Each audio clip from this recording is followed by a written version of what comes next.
There's no fight left in me at this point. It just feels like treading open sea. This isn't how love's supposed to be. When did our ballads turn into battles? That last one could only exist in epic poetry. I never wanted our relationship to feel like an odyssey. This isn't fiction or some grand fantasy. The wolves aren't circling, it's just windmills, Don Quixote.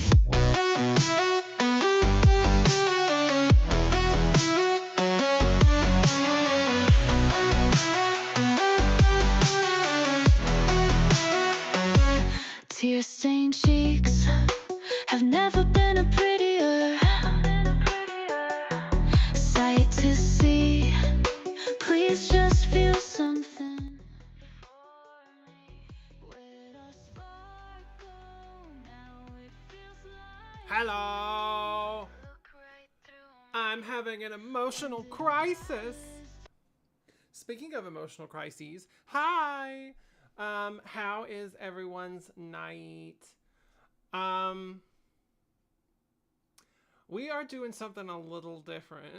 If you cannot tell by that giant freaking disclaimer on the screen.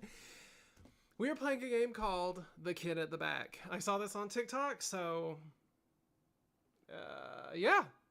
I downloaded it from the internet. This is not a Steam game. This is something that you have to like download, unzip, use WinRAR, math. But let's say hello.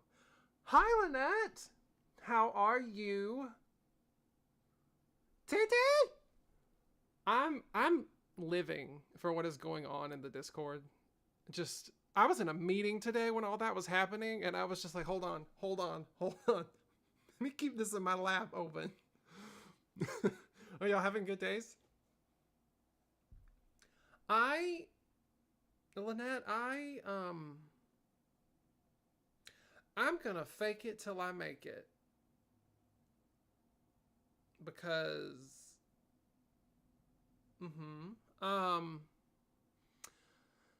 but let's get right into this. So this is your chance now. If you are watching this and you are under the age of 18, leave.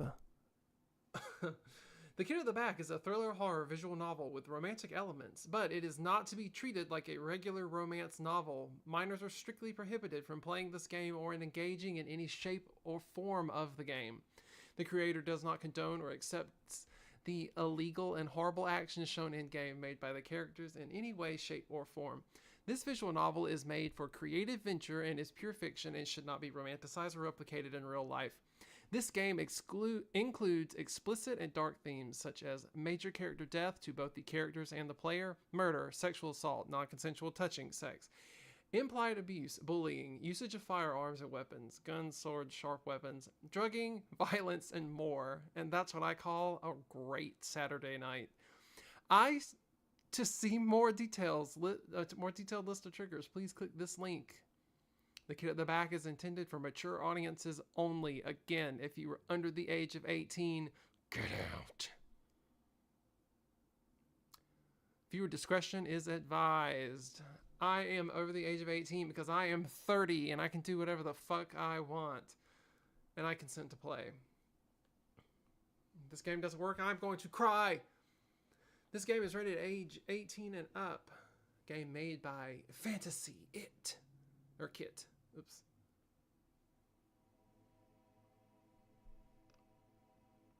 How does the sound?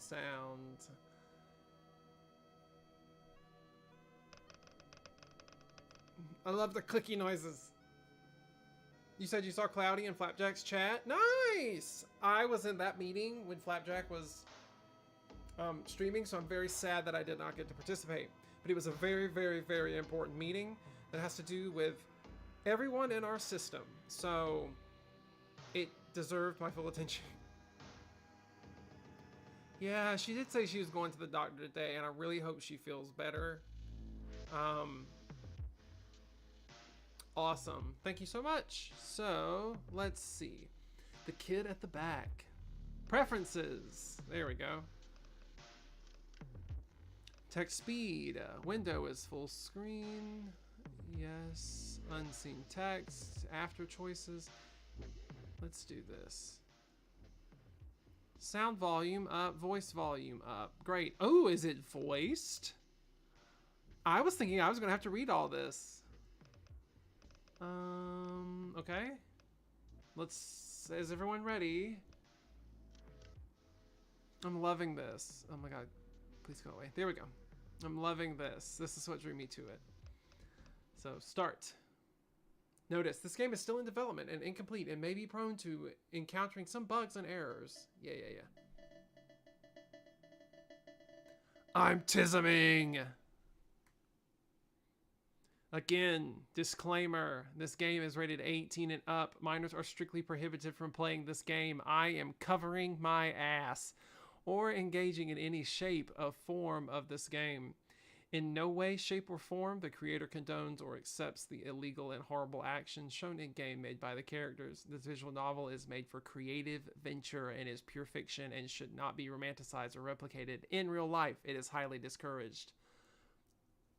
If you were 18 or younger, get out. Okay.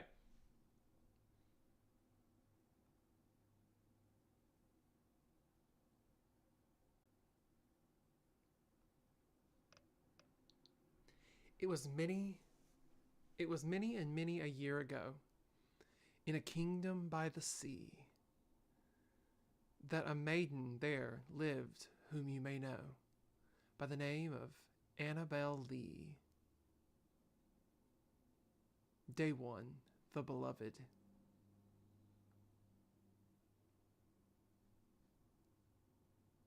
Professor, and class dismissed. By our next meeting, I need a full report on everyone's poem that they have chosen. I will not accept one paragraph. I need 2 whole pages filled with words. Everyone got that?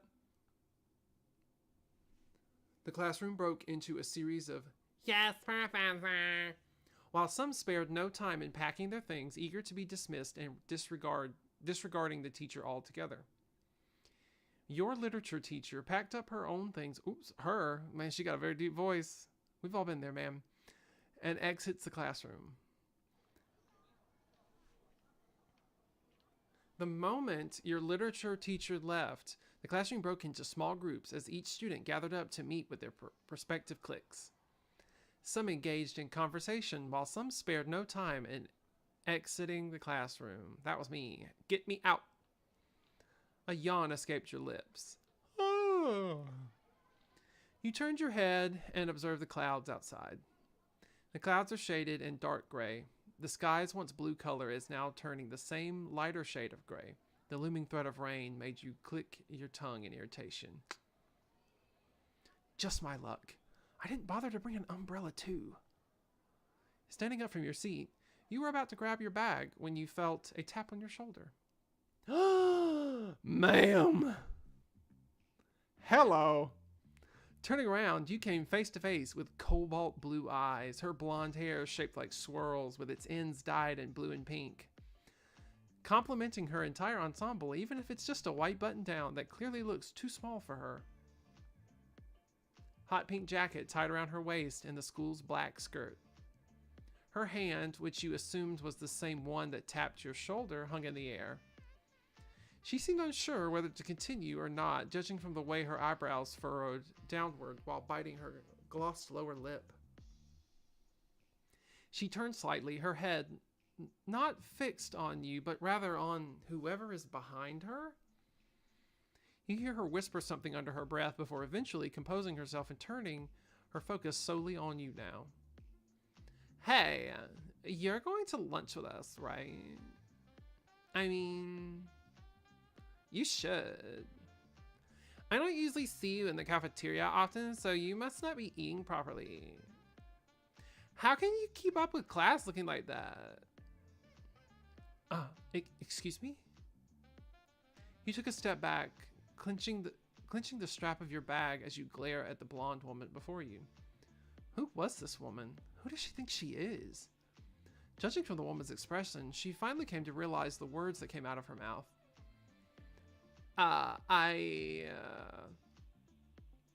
Brittany! A familiar voice interrupted the two of you. You turned your head to where the voice was, and there stood none other than your old friend. Oh! Hello! That's really insensitive of you. Imagine if someone else told you how you looked. His familiar orbs are of azure blue. Orbs? Weird word choice. Are azure blue, nearly replicating lapis lazuli, and his chocolate brown hair tied loosely in a low braid. Sun-kissed skin enhanced his handsome features, adorned with a black long-sleeved button-up and an indigo vest to add to his clean look. He is known as Jericho Ichabod. That's a fucked up name. What? This is, oh my god, this is so Wattpad coded. This is so Wattpad. I'm cringing. TT, you said... Talking about Flap stream. Flap is making me want to play Monster Hunter Wilds so bad. Crow for short, the class representative and a close friend of yours. Well, the only close friends you have. Crow made his way to your side with a hand on his hip. He reprimands the blonde-haired woman next to you, and the said woman just shrugged her shoulders. You placed a hand over your beating heart. The close proximity between you two causes a blush to appear on your cheeks. No matter how many times you get close to him, or him getting near you, you'll never get used to it. His whole aura just gives a warm feeling in you, the butterflies in your stomach thrashing and raging, begging to be released. Let him out, girl. Yeah, you may have a bit of a crush on him. The woman named Brittany just rolled her eyes, seemingly used to Crow's reprimands. Well, you're the one who insisted on me initiating talk. You could have done it a little more nicely, you know. Like a simple invite alone. Crow gives you a small smile while handing out something to you. You looked down to see it. It was your ID. You dropped this, by the way. Your name is... Oni! Ichabod! Right?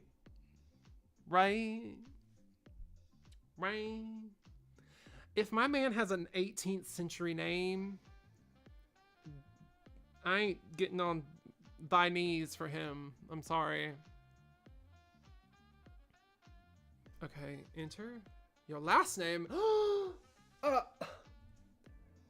Bologna. I think I spelled baloney right. No.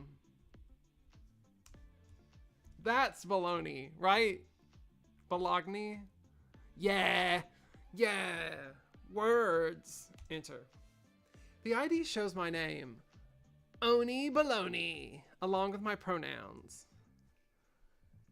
They, them, theirs. You stare at your own ID picture and see yourself more. Masculine. I like neutral. You use gender neutral terms and will be called a kid/person. I don't like that. That's creepy. Person. I like person better. You look at your ID picture, seeing a young person and reading your name with your eyes.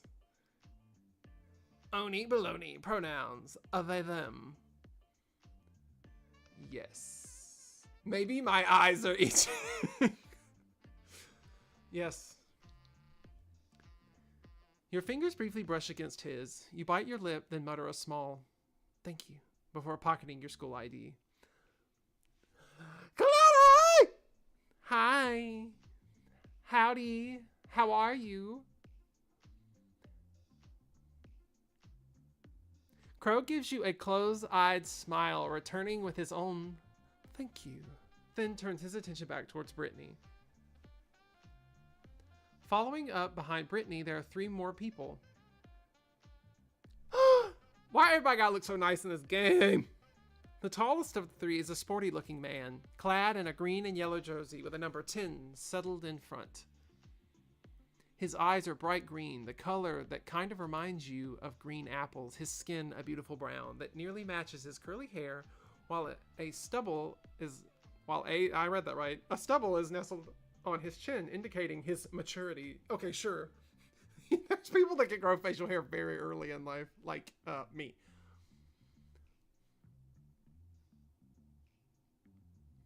So, Cloudy, I'm so happy that... thank you for being excited. I'm excited. I read that as like, you pooped after your doctor's appointment. I was like, girl, unwind. Tell me all about it.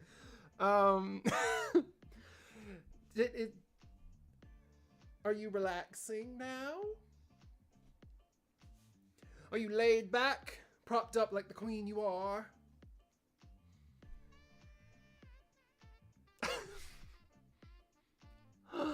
Who is this? The second tallest is a man in a purple hoodie. His eyes are sharp and slanted with long lashes adorned with teal-colored orbs. Stop saying orbs. They are eyes. Just say eyes. Underneath. His hair is straight and styled into a hime cut, save for a short strand tied with a red ribbon and a low ponytail bound with the same shade of red behind him. He looks uninterested with what is going on at every moment. Aww. And the last but not the least is the shortest of the 3, maybe within the group as well. Her skin pale, her face dotted with a few freckles, then and there, as rectangular-shaped frames shield away orange orbs. Eyes. I'm saying eyes from now on. Her hair is short and loose like waves. She wears a black button-up underneath an orange vest and black skirt matching Brittany's. She's so Velma-coated. Fully laid out. Yes!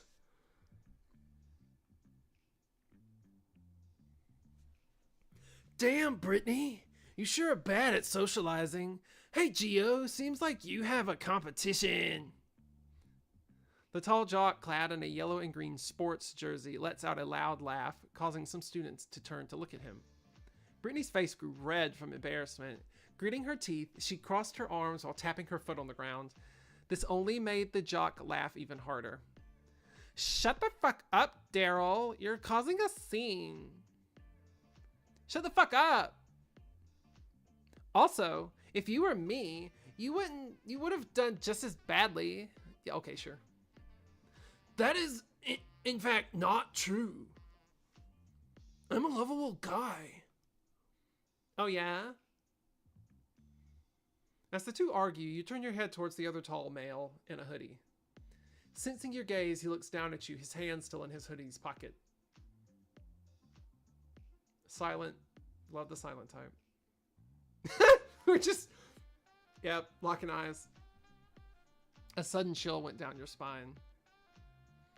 You quickly avert your gaze away from the imposing male and landing on the meek girl in orange right beside Brittany. She hasn't spoken since she arrived with the 2 males, but judging from how attached she is to Brittany, you're guessing she's closer with her than the rest of the group. She kind of reminds you of yourself when you were still new to the school with no one to talk to. Right? Looks down. Not until Crow befriended you, of course. Were you as clingy to Crow back then as she is with Brittany now? Sorry, they kind of a rowdy bunch, huh? I hope you're not too overwhelmed. This is so unlike me. Man, I'd be like, yeah, football. They sure are. Something. Look, Oni, you're still free not to join us for lunch if you're uncomfortable. Meeting new people is overwhelming. I just wanted to let you know that I respect your feelings and that you matter, Oni. Crow reassures you with a worried smile on his lips. You turn back to the group, the tall jock named Daryl now bothering Geo with an arm around his shoulder. The visible irritation on Geo's face did nothing to sway Daryl's happy-go-lucky personality. Brittany leans on one of the desks with her arms crossed, striking a conversation with the bespectacled girl next to her. What's her name? I didn't seem to catch it last time. Crow glanced at where you were pointing at. Ah, Jessica. You can call her Jess for short. She's best friends with Brittany. She kind of reminds me of you back when we first met. All shy and quiet. Only that you're cuter.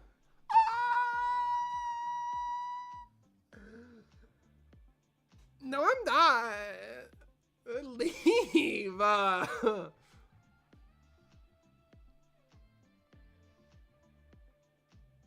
Crow pinches your cheek playfully, and you groan, but your mock annoyance is betrayed by the small smile that formed on your lips. How time flies. Oh, whoops. How time flies, huh?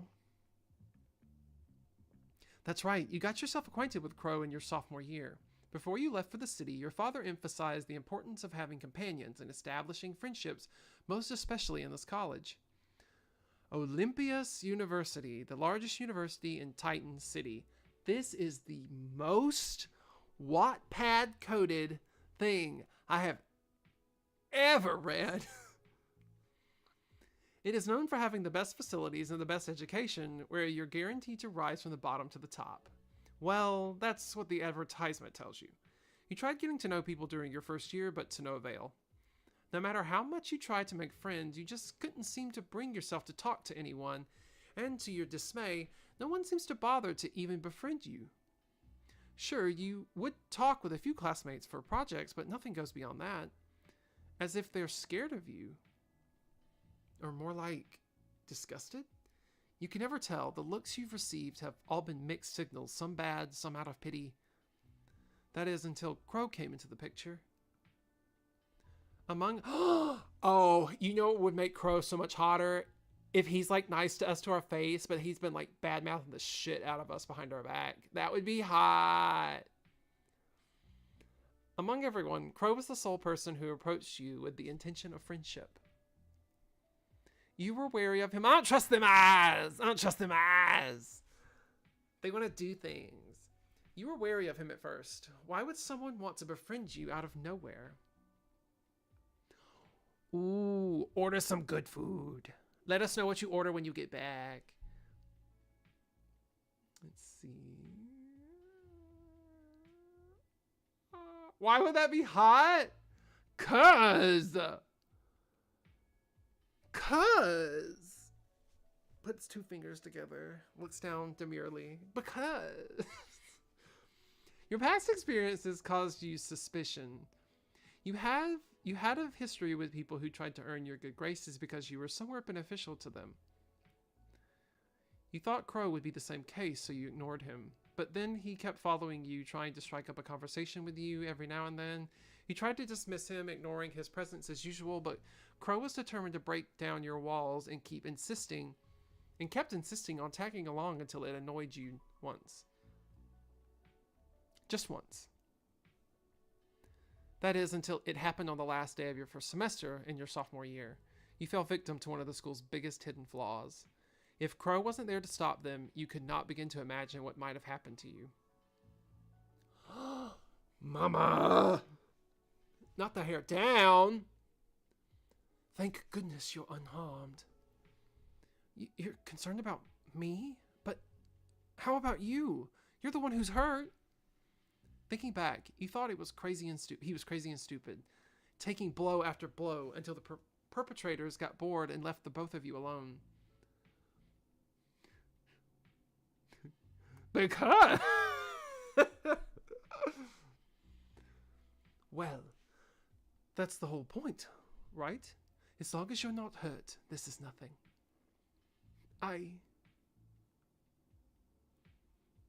You're crazy. You know that? He just laughs it off, wincing due to the bruises on his face. I never got your name, crazy person. It's Jericho. Jericho Ichabod. Ah, but just call me Crow. Nice to meet you, Crow. I'm Oni. You brought him to the clinic that day and became inseparable ever since. Right after the incident, Crow promised to never get in fights again and continues to keep his word on it.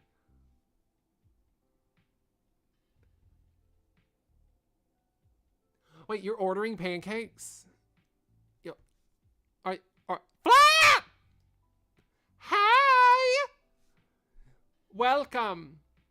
Flap, I must apologize to you. I totally meant to be in your stream today, but I was in a very important meeting for 2.5 hours, and I was like, this is important because it affects people. So I was like, I'm not going to do it a disservice and give it my full attention. So I'm very, very sorry. He said, Nor, Flap is pancakes. Oh. Will there be food? Cloudy is having food. I'm having whatever this is. By the way, since there are more people here, I would like to let you all know that if you are under the age of 18, legally by downloading this game, I have to say this. If you are under the age of 18, get out. This game is very triggering. It's not all happy. You really owe it to him. You look back up at Crow. He tilts his head. Something's on your mind, Oni. Nothing, just happy that you're my friend. Not the slow blink. Not the smile. He looked at you with raised eyebrows, probably surprised at how random your thoughts seem. He didn't say anything as he let your words sink in, and his usual gentle smile appears on his face. Crow inched closer to you, indicating that he feels the same way. Brittany must have taken notice of the amount of time wasted in talking and arguing as she turns to look at you one last time. We've talked a little bit too much. We'll end up not getting any seats if we keep this up. So, are you coming with us or not? Caught up in your little daydream about the past, Brittany finally spoke up, catching your attention. You look back at Crow, recalling his words. Don't force yourself to join if you're still uncomfortable. You then decide to go with them. Why not? Friends! Brittany hummed a sound of content before turning her heel and heading towards the classroom's exit, her 3 other friends following behind her. Crow looks back at you by the door, waiting for you. Catching up, you raise your head to meet his azure eyes once more. I refuse to say orbs anymore. I do not like that word.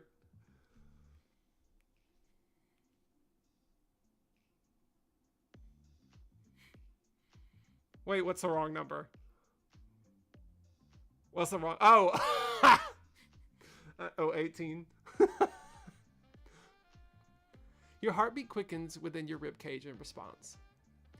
You two, stop oogling at each other and hurry up. I love how she's like off to the side. That's really cute. Brittany's exclamation made you both jump. You merely look down, using your hair as a curtain to hide your reddening face. Crow just rubbed the back of his neck. You two eventually follow behind Brittany and the rest of the group towards the cafeteria. The cafeteria is loud and crowded. Tables are filled with students, while the rest are lined up by the counter grabbing their lunches. A groan escaped Brittany's lips as she looks around for a sign of a vacant table you could all share. What a fucking great time not to bring lunch, huh? Next time, I'm preparing my lunch the night before. I wonder why it's so crowded today. New lunch menu, perhaps? It seems like it. Well, we'll be left with nothing else if we keep standing around here and loiter. Hey, Gio, Daryl. Oh, yes? What's your royal majesty? Daryl cooed with a teasing tone. Brittany rolled her eyes at his silly gesture. Could you two look for a vacant spot while the rest of us line up? Saves us time that way. Yeah, sure, Britt. Let's go, Geo. Wrapping an arm around Geo's shoulder while ignoring his obvious irritation from the said male, the two walked away in hopes of looking for an unoccupied table. Geo loves it. Geo loves it.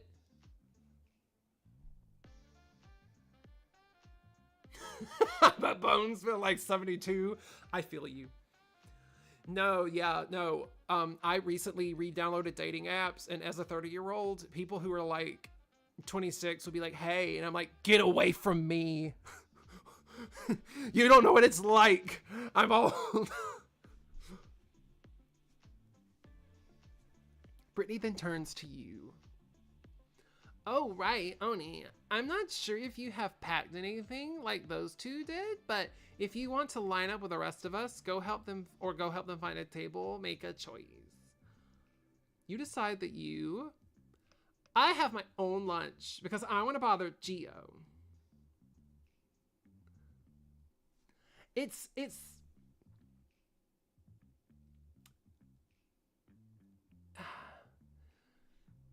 the frontal lobe of a 26-year-old just developed. Like, I think it still has the cling wrap still on it. And like, as a 30-year-old who refuses to take the cling wrap off of said frontal lobe that developed, I got that bitch like shrink wrapped on there. I need somebody mature because I am not. So don't put me with another immature person, because the only thing we're going to do is not flirt. We're just going to make fart jokes. So what should we do, chat? Should we hang out with Brittany and the little nerdy girl Jess and Crow in line, or should we go bother Geo and Daryl, the jock and the quiet boy? One or two. 1, I have my own lunch. 2, buy your lunch. And while we wait, also put into the chat what your favorite food was in the cafeteria growing up. It is fun, Flap. It's so fun to be immature together, but like, one of us has got to know how to do taxes, and it's not going to be me. Like, I pay somebody to do my taxes because, like, I look at that tax sheet and I'm like, nah, dude, nah. And I'm like, this makes sense to people? Math? Dependence? What if I depend on stuff? I'm dependent on waking up with a will to live every morning.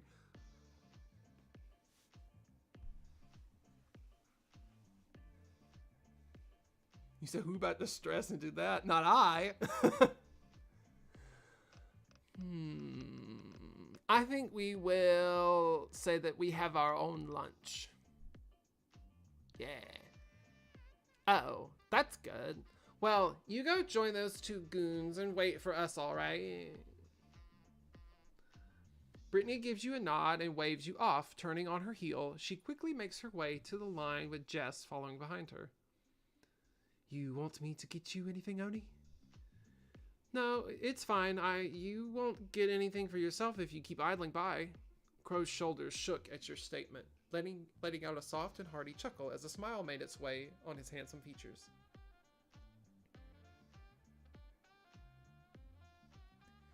He turns around, giving you a wave, then follows behind the two girls, hoping to make it in line with them.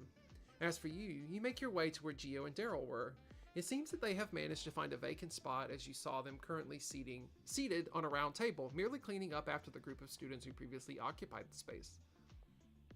Once seated, the two boys took out what seemed to be their individual packed lunches. Before Geo is a very intricate bento box. The contents inside look as expensive looking as the container, whereas Daryl only had 3 sandwiches he took out from his paper bag. Welcome back.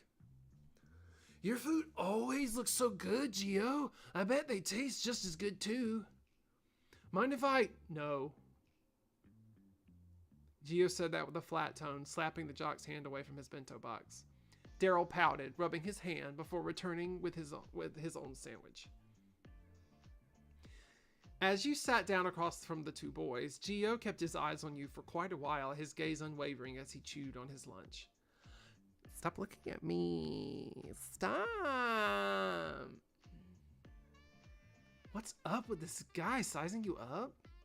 You and Gio stared at each other for a good and uncomfortable minute. Just as you were about to open your mouth to ask what this guy's deal is, Daryl's eyes went wide as he finally took notice of your presence at the table. Oh, right. Oni, correct? What did you bring for lunch? I mean, if you don't mind sharing, that is. Sharing what food I have or sharing the food itself? Well, why not both? As long as you're willing to share. Unlike this guy over here. Gio only rolled his eyes when the jock nudged his shoulder. Don't bother with Daryl. He'll take your food even if you don't give him any. Hey now, I'm not that cruel. Say that to Brittany's lunch that you took yesterday. Jess was kind enough to give her lunch to compensate. I was hungry. Not my fault. Coach had to make me do 3 laps around the field.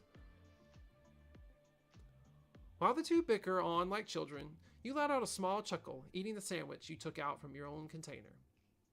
Maybe these guys aren't so bad as you thought they might be. Then out of the corner of your eye, you notice Brittany's familiar wavy blonde hair making her way to your table. In tow is none other than Jess and Crow, each with their own tray of food. Move your ass aside, Daryl. I'm sitting there. A loud gasp escaped Brittany's lips, her mouth open in a wide shock. The food on her tray is now splattered across her white uniform. Murder time.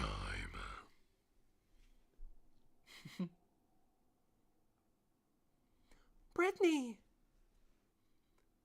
Really red-haired bully. Harry! I can't read. Oops! Sorry about that. You should have been watching where you were going there. Up there, girls. They need to give me looks. I should be giving all these damn girls men's voices. Multiple foot depth. It's sugar, spice, and everything nice. You've got the one in the middle. Blossom.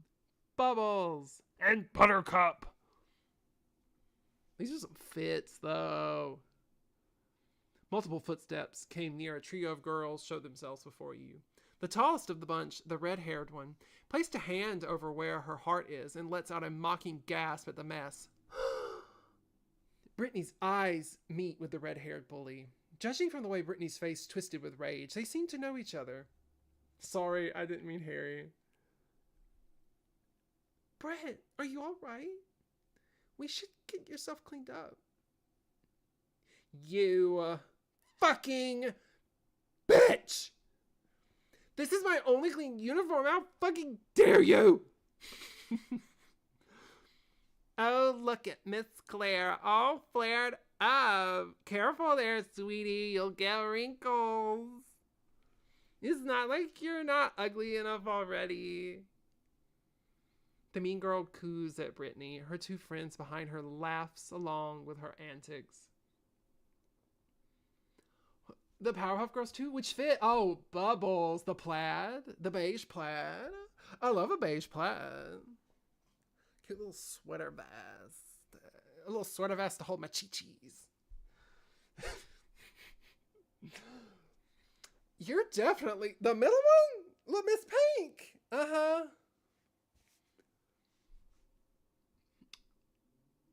I've got a bad feeling about this. The entire cafeteria breaks in a few murmurs and whispers, their attention now fixed on the group of girls. Some stopped eating while some took out their phones ready to film whatever happens. Cloudy, the purple is ace.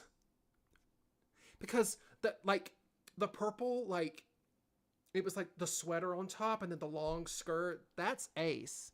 Refined. That's like quiet mean girl. And I feel like Ace could definitely be a quiet mean girl. Like the refined mean girl, I think he could. Crow tried to come in between them to stop the fight, but he wasn't fast enough. Splat! Next thing we know, another loud gasp was heard. A wide smile etched itself on Brittany's face. The mean girl's white uniform, now smeared with varieties of wet sauces and oils, matching Brittany's own dirtied uniform. Jess's face filled with shock. The food from her tray is now gone. Take that, shit stain! You fucking bitch! My neighbors love me, y'all. Food fight! The moment Daryl howled those words, the cafeteria went into a hectic frenzy. Food and drink started flying across the area as each student started tossing whatever they get their hands on. Are those trays? Bitch. Oni! Everyone stop! This madness at once! A sudden wave of pain made its way to your head, and the last thing you saw was Crow calling out your name before passing out. Oh, where am I? Oh, you're awake. Thank goodness. Crow? You tried to sit up, but a sudden shot of pain went through your head, stopping you. You reached out to touch where the ache was coming from, but Crow stopped you by holding onto your wrist. Careful now. The nurse already bandaged your head. Don't push yourself. Crow gently pushed you back down on the medical bed. Oh, Mr. Doctor? They were throwing trays! Like, what? He takes a lone stool and takes a seat right next to you. What happened?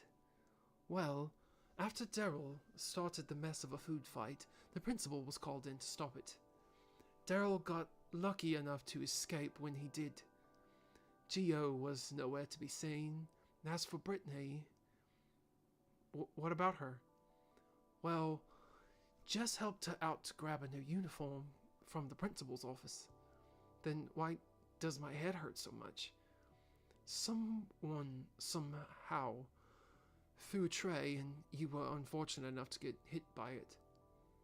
Thankfully, I got you out of there before things got ugly. Thanks, Crow. I owe you one. I'm always there for you, Oni. Never forget that. Anyway, it's around 1:45 in the afternoon right now. I should probably head to my next class. You should stay here until the nurse gets back. You'll be alright alone here, right? You wanted to say no, but stopped yourself before you could. Yes, you can go ahead. You sure? Yes, I'll be fine. Crow, you've done enough for me today. You gave him a small smile, but he did not return it. Crow squeezes your hand, quite hesitant to let you go. Eventually, he loosened his grip. He stands from his chair and walks towards the exit. Good luck cooking, Flap. When you get back, let me know what you cooked. Not that we got food at the house. But before he could leave, he turned around and gave you one last smile, eventually closing the door and going out of the infirmary. You groaned and laid back down on the bed, feeling the bandage on your head. At least the pain is slowly dying a bit. I hope it didn't leave a mark on my head. You're guessing you came face to face with the edges of one of the metallic trays, since when did trays hurt that bad? Oops. Oops! Just then, you heard the door opening, the nurse's voice echoing through the room as the clicking of her heels got louder. Not her clicking heels. Not the nurse got some Louboutins.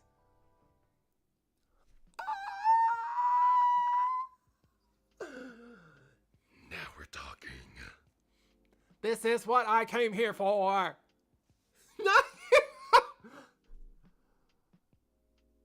Stop. The dead eye smiley face. The school nurse entered. Following her was a tall student dressed in black. He seems to be holding onto his left hand. You can see the red streak of blood overflowing. That looks bad. He sure had it worse than me. I wonder what happened. You should be thankful you didn't cut a vein. How were they able to get past with that pocket knife in the first place? The nurse sighed. It seemed like she got her hands full with another student. The latter, however, didn't say anything as he let out a small hiss when the nurse dabbed some disinfectant on his wound.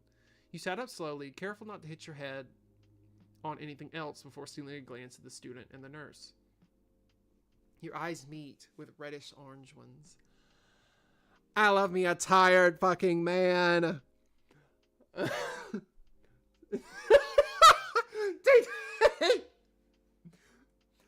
TT said Cloudy was saying starve. Yes, thank you. A knife, question mark. Again, I will take this time. If you are watching this and you are under the age of 18, get out.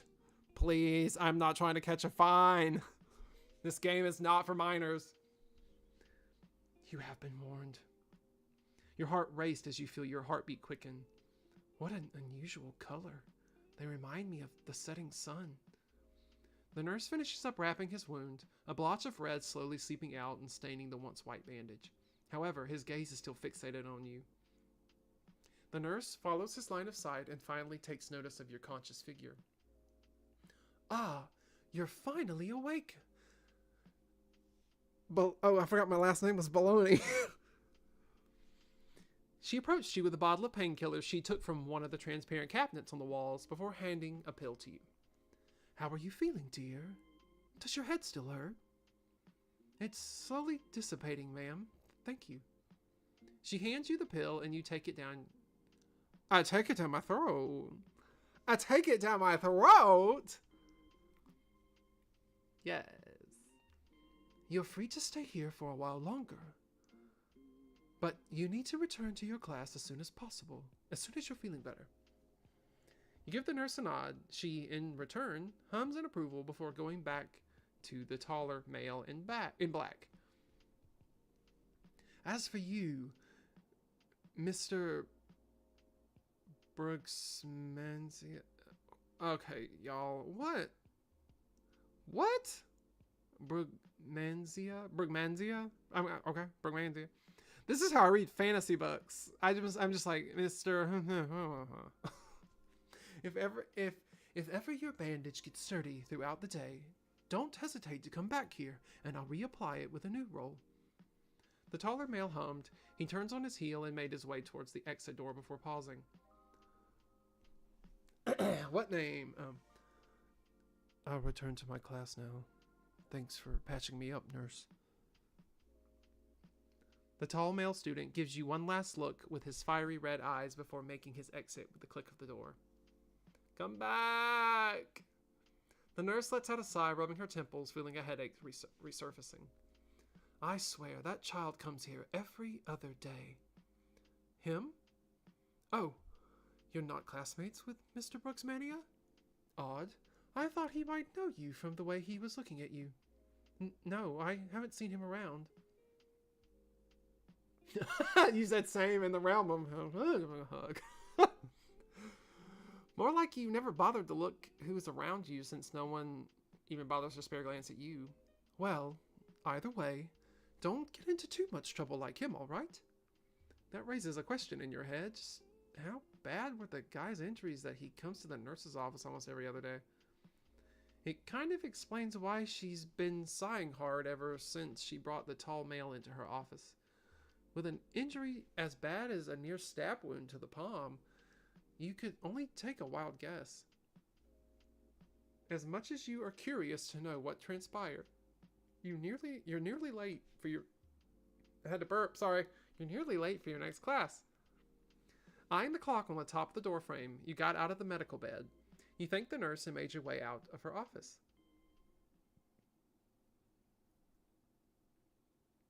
Barely making it to your next class, you slide the classroom door open, earning you a few looks from the students inside your room. That is my worst nightmare. I hated. I would get to class early so that I wouldn't have to walk into a room full of people who just like stare at you. I hated it. I always needed to be like the first person in class because I did not want to be noticed. Turning to the podium, you exhale a breath you didn't realize you were holding when you realized that your teacher was still absent.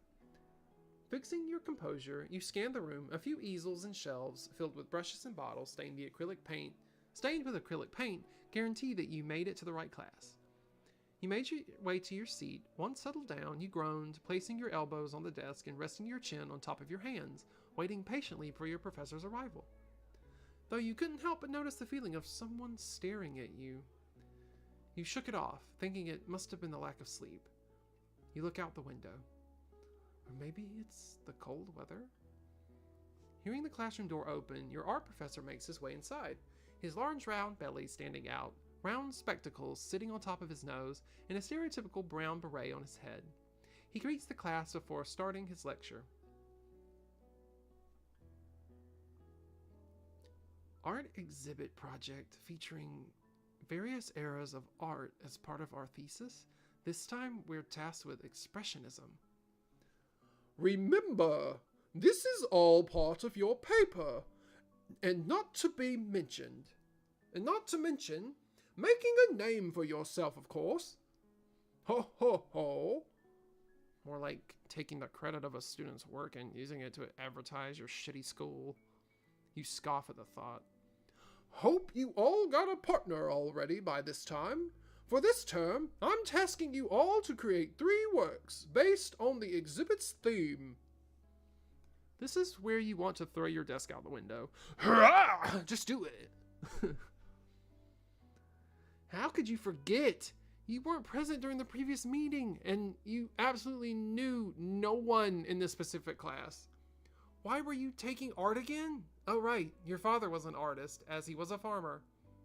As was a farmer. Our dad's doing everything. It was all for him, and maybe you can make a name for yourself with your works, if ever your life as a gardener wouldn't turn out the way it should. All part of Plan B, and if that fails, I've got Plan C and D. I haven't yet to make up the rest. Or, guess I'll die.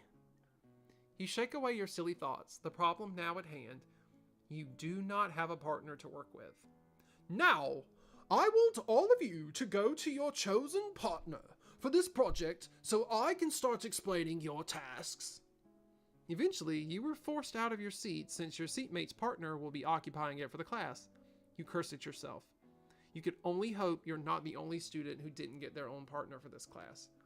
But upon looking around, it seems like everyone is calm and collected, where you're the only one panicking here. Unlike the rest of the class scurrying around to meet their partner, you were the only fool who was standing still. Note to the only one standing, because from the corner of the classroom, there's a single student not bothering to stand up from their desk. Their seatmate had left to pair with someone else, leaving a vacant spot. It's the guy in the clinic? I never knew he's in the same class as me. Is he not going to bother with his partner? Unless... Hey there. He looks up from his desk and looks at your approaching form before you're eventually standing next to him. It's you. Seems like you're a bit lost there. Do you have a partner? No. Well, just your luck then. Me neither. So, do you want to be partners? Sure, why not? You took the vacant seat right beside him. His book, now tucked away and on his desk, is now a pen and a piece of paper, seemingly ready to take notes. Hey, I never got to know your name. It's not quite important. Well, I should at least know what to call you instead of Green Streak Guy. He raised an eyebrow at your silly nickname you gave him before slightly shaking his head. Solivian Brugsmania. But just call me Soul. Soul. Soul means sun or brightness, right? Your name contradicts with your whole glam, not gonna lie. Which one? Should we be nice or sarcastical? Sartesticles. Nice or sarcasm? Nice or sarcasm? Clickies. Clickies. Shh, I'll treat you right.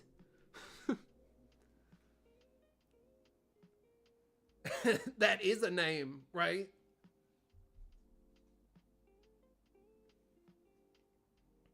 Like, in this instance, I would want to be really nice because I'm a nice person and all. see notes, not really. But like, it's up to you guys. Do you want to be nice or do you want to be mean or sarcastic? It's not mean. Being sarcastic does not mean you're mean.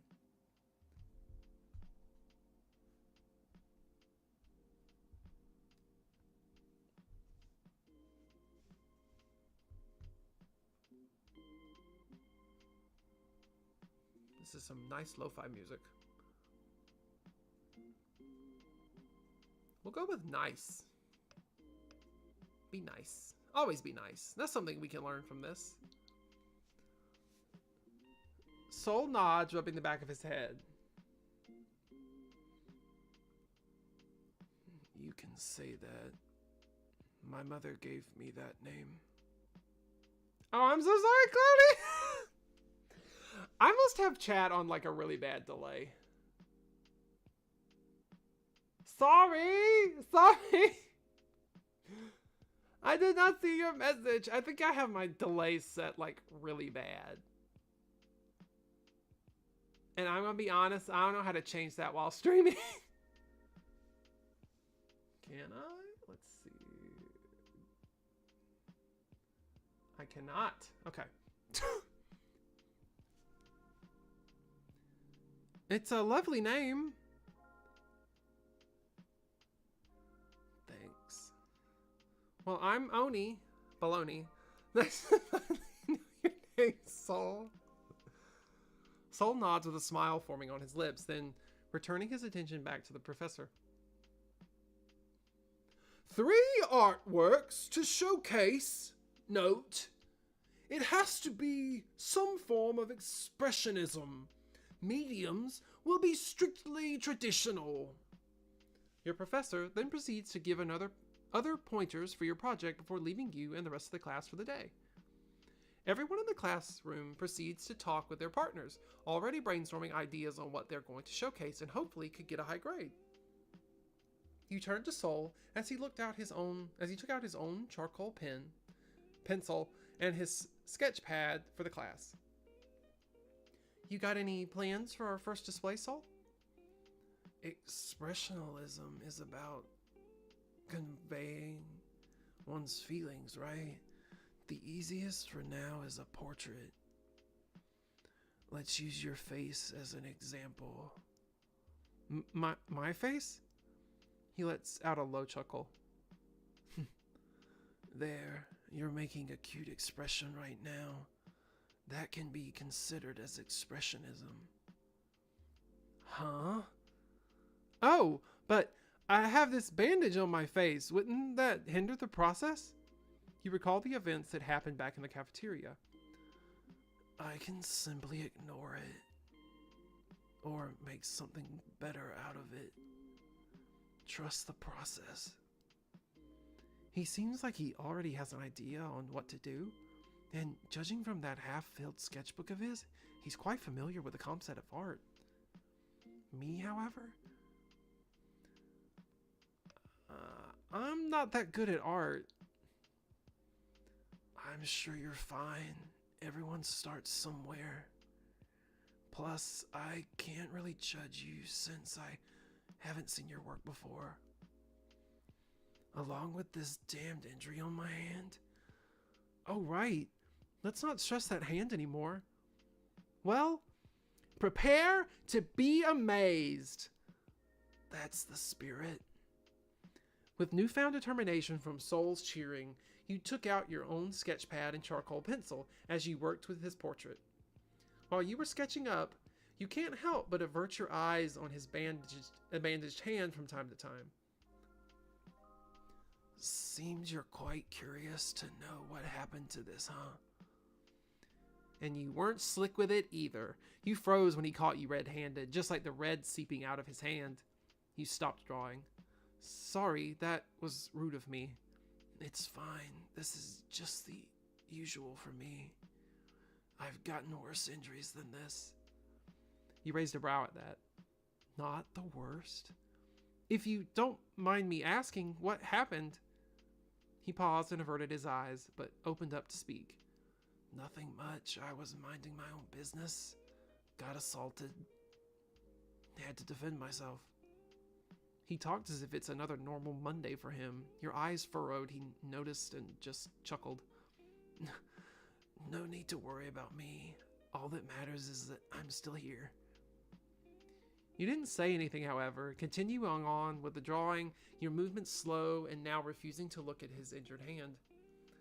This school is way more fucked up than I thought it would be. The sound of the school bell rang across the classroom and through the hallway. You quickly made a few more lines on your portrait before giving up. You close your pad and proceed to shove it inside your backpack, earning you a confused look on your partner's face. Not even going to show me what you made? It's not done yet. That never bothered me. Can I see it? Wait! How about a small deal? I'll show it to you once I'm done with the portrait, and you still need to draw me once your injury gets better. Sound like a plan? You say with a wide grin on your face, trying your best to convince the male. He stares at your face for a short moment before eventually leaning back on his chair, arms crossed, and nods along with your deal. Packing your things, you and Soul continue out to the hall. Do you have a phone? We should exchange numbers and update each other so we can do the next 2 more tasks. Soul then takes out his own phone and asks for your number.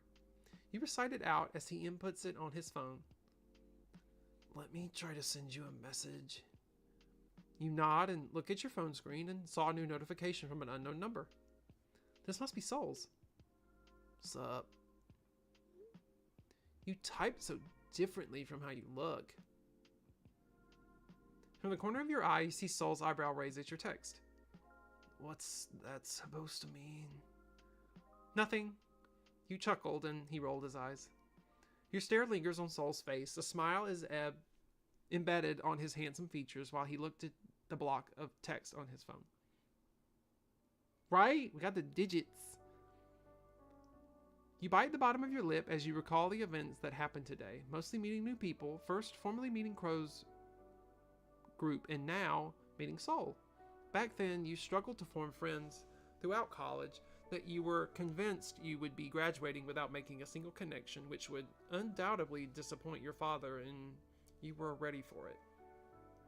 You thought to yourself, these are odd people, eccentrics at most.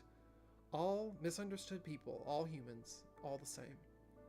A sudden wave of determination washed over you. With a hand on your chest, you stare into Soul's orbs. Eyes! Fuck, I hate when they do that to me.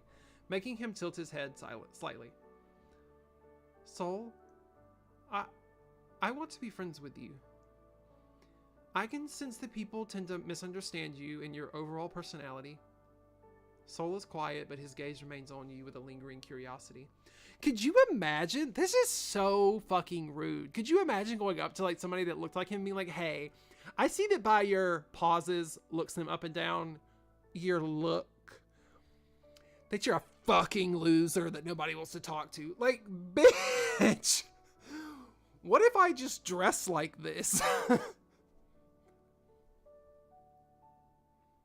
But let me be different.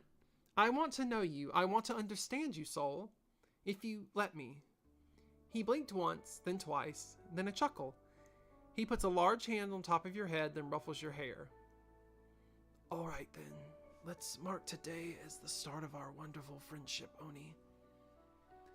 You playfully push his hand off of your head and nudge him on the shoulder. He lets out a small laugh at your poor attempt. As to you two, Soulavain, I'm not saying your last name. Just Soul is fine, Oni. Well, I need to get going. See you tomorrow. Huh? Oh, of course. See you tomorrow, Oni. Giving Soul a wave of goodbye, you make your way towards the school's exit. My darling. My sweet, darling Oni. See you later, pumpkin. Oh, he's crazy! Oh, I have a favorite. As you walked through the hallway, your eyes caught on something on the nearby bulletin board. A poster was plastered on a large board. The Halloween's Ball. Come enjoy the festive spirit of Halloween, Hallows Eve. A Halloween party, huh? Seems promising. A sudden small vibration came from your pocket. Curious, you took out your phone expecting another message from Soul. It was from Crow. Your heart leapt into your chest, recalling the events that happened earlier this afternoon. Can we meet after class? I'll be at the front gate. You didn't send a reply. Turning off your phone, you quickly made haste to the exit. You approached the school's gate, keeping an eye out for your friend. Sure enough, there stood Crow in all his glory, posture straight with his arms held behind his back, his bag neatly placed on the floor, and his foot tapping on the concrete floor nervously. You yourself were growing nervous with each step you took as you drew closer and closer to him. When you reached his side and made your presence known with a small greeting, you noticed the way Crow's eyebrows raised in mild surprise, as if not expect... Whoa, wait. No, what just happened? Okay. Woo! That scared me. I was like, no! He clears his throat before composing himself properly, his body now facing in your direction. You wanted to see me? Yes. Lifting his bag from the floor, he slings a strap over his shoulder and offers his hand for you to take. I'd like to take you somewhere. It's a bit near the park. I'll lead if you let me. What should we do? Flirt? Or cheat? Flirt or cheat? It's not cheating. Should we take his hand or his arm? Hand or arm? And this time I will wait instead of being rude.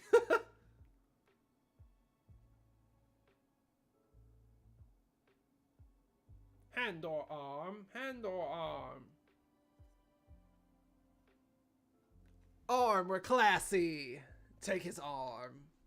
You didn't take his outstretched hand, but rather bodily wrapped your arm around his, earning a look of surprise from his azure eyes. He did not question you on the matter, but a wide smile made its way to his features, while a slight blush dusted his cheek. He holds onto your arm tight and leads the both of you away from the school grounds. Not it's dark. By the time you and Crow make it to the park, it was already sundown and stars slowly started painting the sky. This is the place where you were trying to lead me to, Crow? Not quite yet. Come here. You follow him through a thicket of thick bushes. Surprised to see stony stairs through a bit run down, it still seems sturdy to step foot on. Looking up, you see it leads somewhere above. You and Crow make your way to the stony stairs, some red and orange leaves coloring the steps, as you and him avoid a few puddles from the rain this morning. Sandwiches!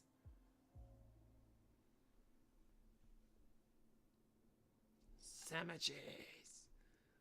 We're here. Come, it's a sight to behold.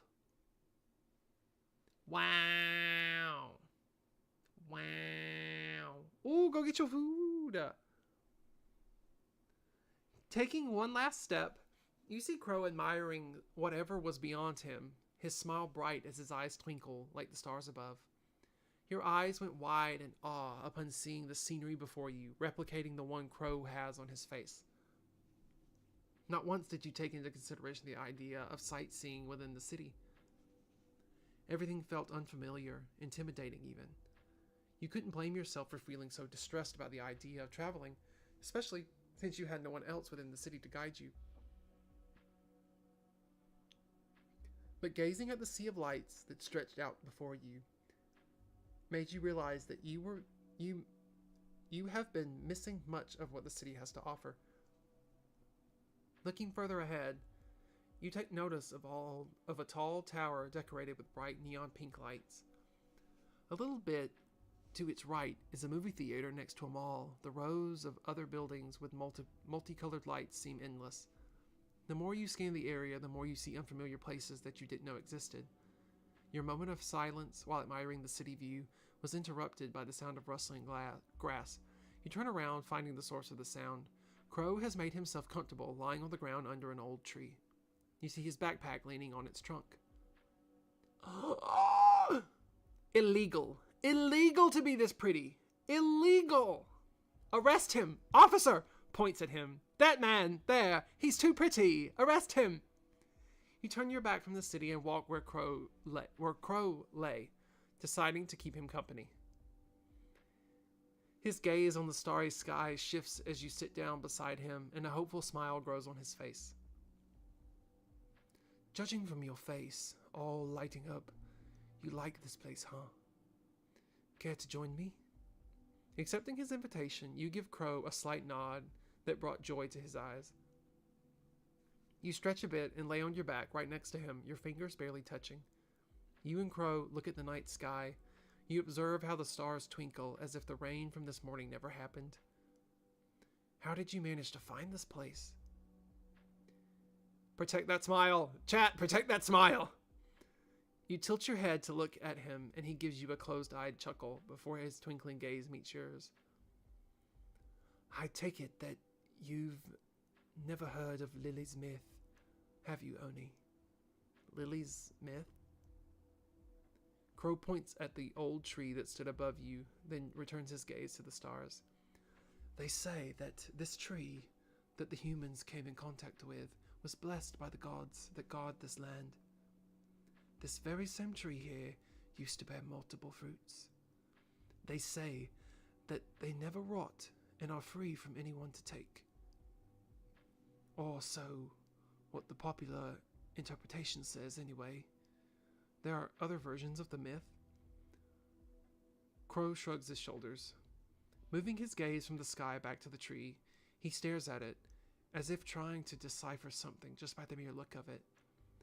There are other versions, yes. Some say the fruits are actually poisonous. Others say it's only meant for the gods, and no human must take from it, lest they be cursed. That sounds quite gruesome. It's no wonder they would rather use the lighter version of the myth. Crow let out a low chuckle at your statement, nodding a bit as if agreeing with you. I guess that might be one of the reasons. Hey, Oni. He pauses before speaking again. You perk an eyebrow at him. Yeah? This seems like a silly question. No, lay it on me. Tell me what it is. Do you believe in gods? This question caught you by surprise. You never thought of Crow as the religious type. More so he'd be interested in gods, or maybe he's just curious by the idea of them. This may be the best moment to know for sure. Are we religious? I don't know if I should ask Chad that question. Are we a heathen? Or are we religious? Do we believe in the gods? Or are we heathens? Do we or don't we?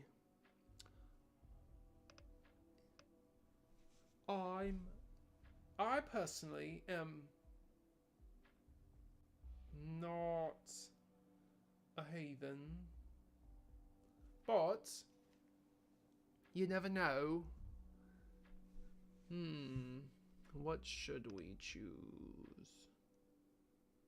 I'm leaning more towards I do, because I feel like everyone... You said both? Both? Okay. Let me split my mouse. We will go with I do believe in the gods. I do. They are the very beings that blessed our lands and soil. Back in my hometown, we would go to worship in our village's patron goddess's church. That's a lot of apostrophes. And pray for a good harvest. You recall your visits to the village temple with your father.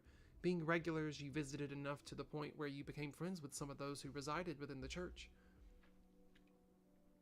Every time you dropped by to worship, you and your father would offer your healthiest crops to thank our patrons. You both. I'm a heathen that believes.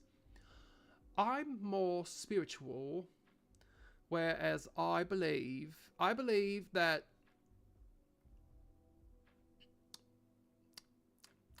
yeah. I believe, but I'm not happy about it. You haven't gone to church in a while, probably because the city doesn't have a church for your patron deity. Your goddess had more followers near your village all the way to the south. Crow gives you a nod of understanding. How about you? Do you believe in God? You turn to Crow, repeating the same question he asked you earlier. He scans your face, your eyes, your nose, and then your lips. He lingers. His lingering gaze made you shrink back, your heart fluttering slightly. Crow seems to realize something to himself as he returns his attention to the stars above, sighing. Hold on. Sorry, chat. I had to clear my throat. I might have to again. I don't. This surprised you, and Crow laughs at your visible shock and confusion. What? You don't think I'd be a non-believer? If I have to be honest, no. Why so? You kind of dress like a priest. Crow's azure eyes grew wide as he broke out into one of the loudest laughs you've ever heard from him. He laughed so hard that he had to clench his stomach and wipe at the tear-stained corners of his eyes. He was still chuckling when he unbuttons the first two studs of his black polo, revealing more of his collarbone to you. Salute! More. You quickly avert your eyes, finding the tree's leaves to be very interesting at this moment as you feel a familiar heat rush to your cheeks. How's that? Less formal? For fuck's sake, Ichabod. It feels like I'm seeing a Victorian woman's ankles for the first time. Crow grins at your reaction. It took the both of you a few more seconds of going back and forth with his teasing and you reprimanding him before you finally calmed down. The next few moments were spent with you pointing at the stars and Crow teaching you the constellations with a gentle whisper-like voice. You both fell asleep, silent, basking in the peace of the night. As the silence prolonged, Crow fell deep in thought. About today, Oni, and about the guys. So, we're moving to this conversation next, huh? I've got to be honest. Daryl put me up on this little hangout while I was feeling down on the dumps. I think I do have to thank him for forcing me and actually gave me the courage to talk to you after class. He lets out a breath that he didn't know he was holding, refusing to meet your eyes. I just didn't know if I upsetted. Don't know if I upsetted you by suddenly dragging you into this group. I probably should have told you about them a long time ago, huh? I'm sorry, Oni. You bite your lip. You suspected that you might have upset Crow by making him think that you didn't like the group's presence at all.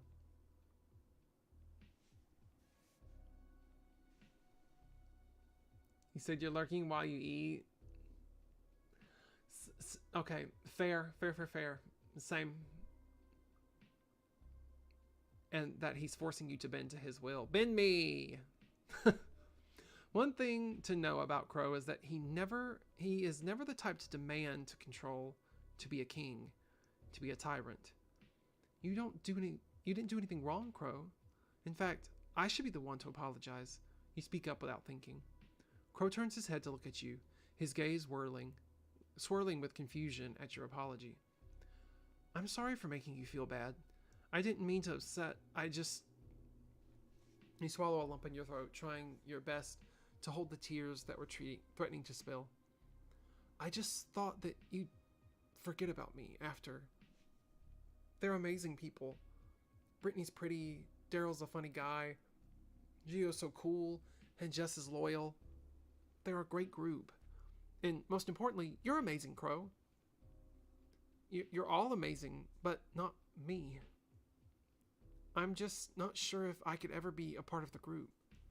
You were always hidden in the shadows. No matter how much you tried to fit in, you were never to be considered. People treated you like someone to toss away, someone to use. You are worth nothing but an extra. That's what she always tells you. You couldn't hold it back anymore. A sob escaped your lips, your vision slowly blurring as you feel wet droplets of tears finally sliding down your cheeks from your eyes. For a moment, you saw panic in Crow's expression, seemingly not expecting you to burst into tears. He reaches out to hold your hand, and suddenly you feel a pair of arms encircling around you as he pulls you closer to him, letting you sob on his shoulder. As he says nothing but rubbing a hand along your back, allowing you to cry, not caring about his clothes getting wet from your tears. Once you calm down, Crow rests his hand on your back, not letting you out of his embrace. You're amazing, Oni. I'm sorry. I never get to tell you that no matter how many times I've thought of it. I just couldn't seem to find the words. But you're amazing in your own way, Oni. You may not know it, but you're beautiful, you're funny, you're quite a phenomenon. You can feel the vibrations coming from his chest from the chuckle he emits. Heck, you're the funniest person I know. All I'm saying, Oni, is that you're amazing. You have no idea how much tears you've shed tonight. Sometimes you think it's silly and childish to cry over what was probably a trivial matter to some, but the urge to sob returns after hearing those words from him. Do you want me to call you the Amazing Spider-Man, just to prove that you're amazing? Aww. There's someone I would like to call the Amazing Spider-Man, but I can't. That made you giggle a little bit as you wipe your tear-stained cheeks. With whatever strength you could muster, you slowly pulled away and lifted yourself up. Ah! I need a minute. Who? What? No. You sit yourself up, hovering over Crow. And there you see the very same man that made you cry by literally doing nothing. His braid came loose. You didn't know when, but his hair pulled around his head. Crow stared up at you with serene eyes, remaining silent as a gentle smile plastered on his face. There was nothing but the moon illuminating his tender features, yet to your vision he seemed to glow. He is absolutely beautiful. Oh, how you wish you could blame everything on him. If you could, you tell him that he's the reason for all the unnecessary feelings swelling in your chest. You tell him exactly how good and bad it all feels, the heartaches and butterflies fluttering in your stomach. Takes gloves off. Oh my! You want to blame him, but you can't. Right?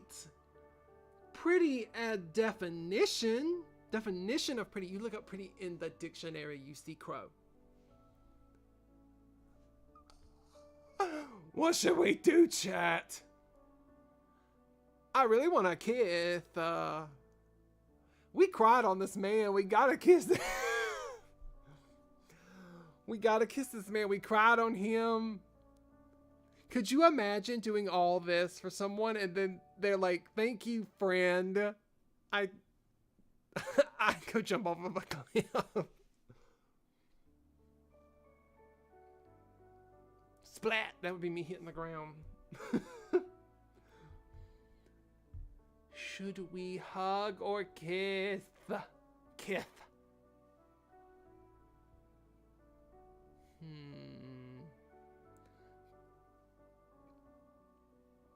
Now, a kiss it is. You have no idea where you get the guts to do the thing you did next, but the feeling of his lips pressed on yours made the butterflies rattle in your stomach, threatening to burst out of their cage. Your heart beats fast like you've just ran a marathon as you feel the heat rush to your cheeks. Crow freezes again, against you, and for a moment there, you thought you just made a huge mistake. You're prepared to pull away. Right? Soul gonna gut us. You thought you just made a huge mistake. You were prepared to pull away and apologize, but he makes a move you did not expect. The gentle grip that Crow had on the small of your back slithers its way to your back of your head, fingers intertwining with your hair as he as he presses you closer to him. I should do a whole game where I just play, like, make Lola noises, like just sound like Lola from Big Mouth. We got a kiss back, chat. His other hand holds your waist in a tight embrace, not wanting to let you go. Out of your own surprise, you break the kiss by pulling away slightly. Crow chases after you, leaning in close to capture your lips in a deeper, more passionate manner than before. You feel like putty in his embrace as he cups your cheek with one hand, his lips needily asking for more access to yours.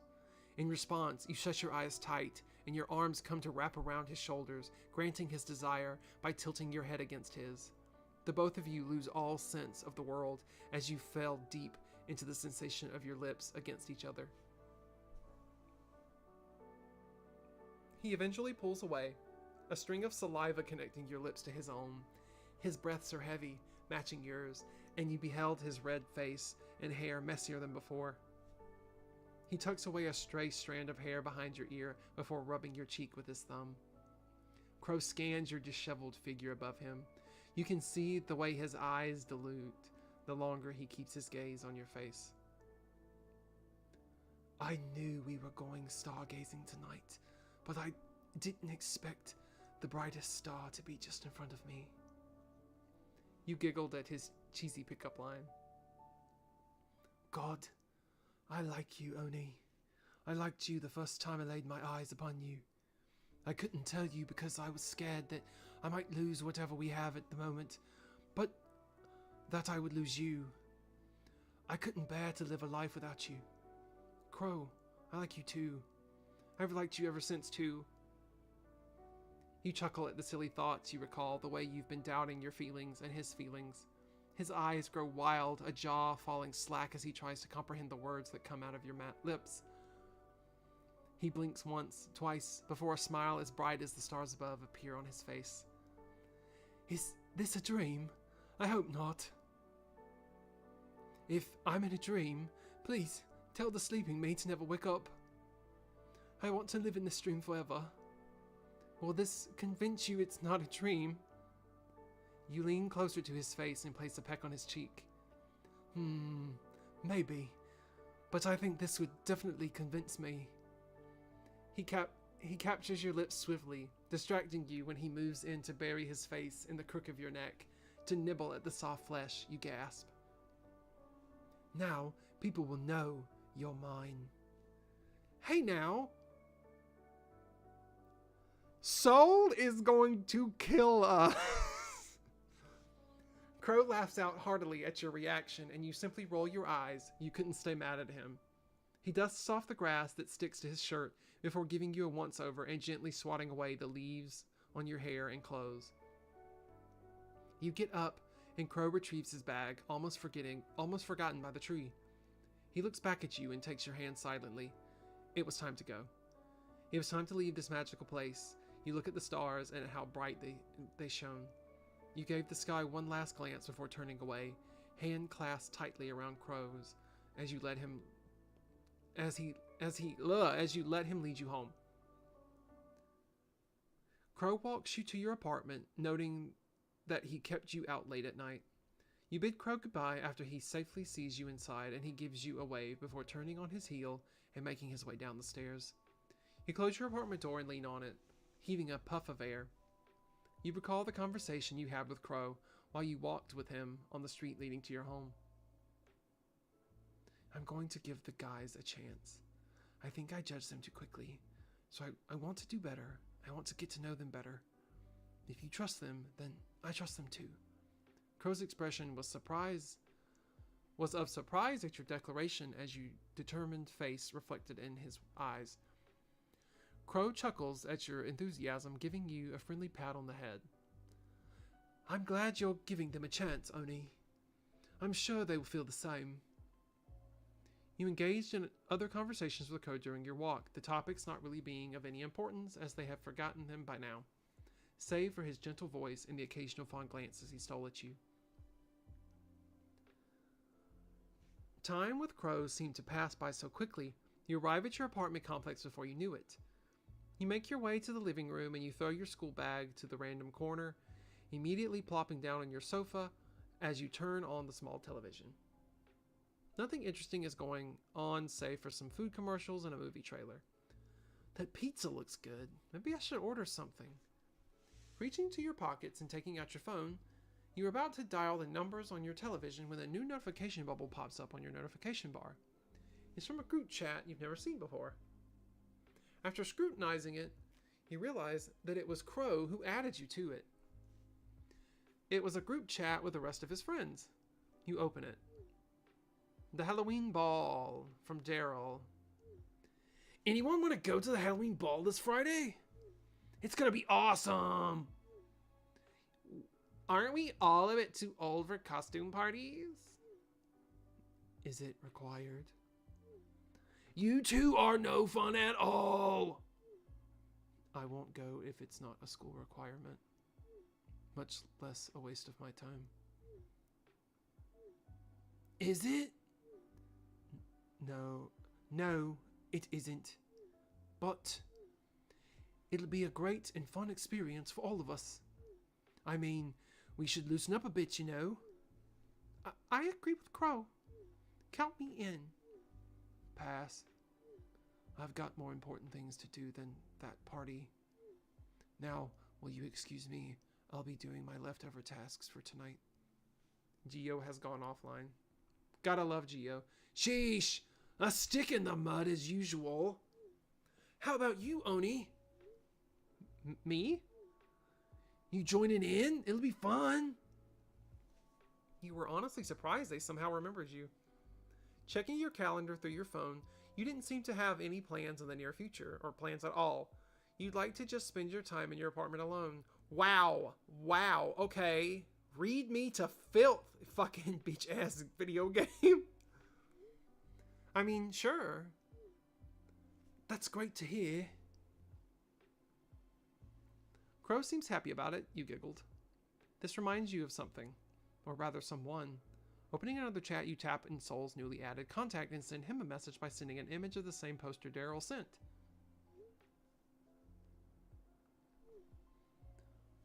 A Halloween party hosted by the school. Yeah. I'm not quite into parties. Oh, well, that's all right. Just asking, that's all. Soul is typing. Wait. If you're coming, then I'm coming as well. Really? Really. Do you plan on dressing up? I don't know, do you?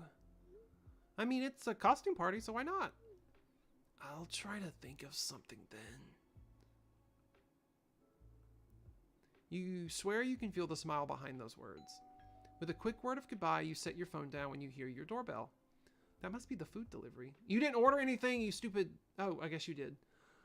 Oh, I was so scared. Afterwards, you ate your dinner and prepared yourself for bed. You thought about the events that happened today, meeting the group, meeting Soul, and most especially your little hangout with Crow. Each and every moment is a special occasion on its own. Letting out a big yawn, you stretch your body. You turn to your laundry, slowly piling up and scratching your head. We'll probably do laundry tomorrow, but for now, you plop yourself onto the soft cushions of your bed, getting into a comfy position and slowly dozing off as you close your eyes, embracing sleep as the night goes.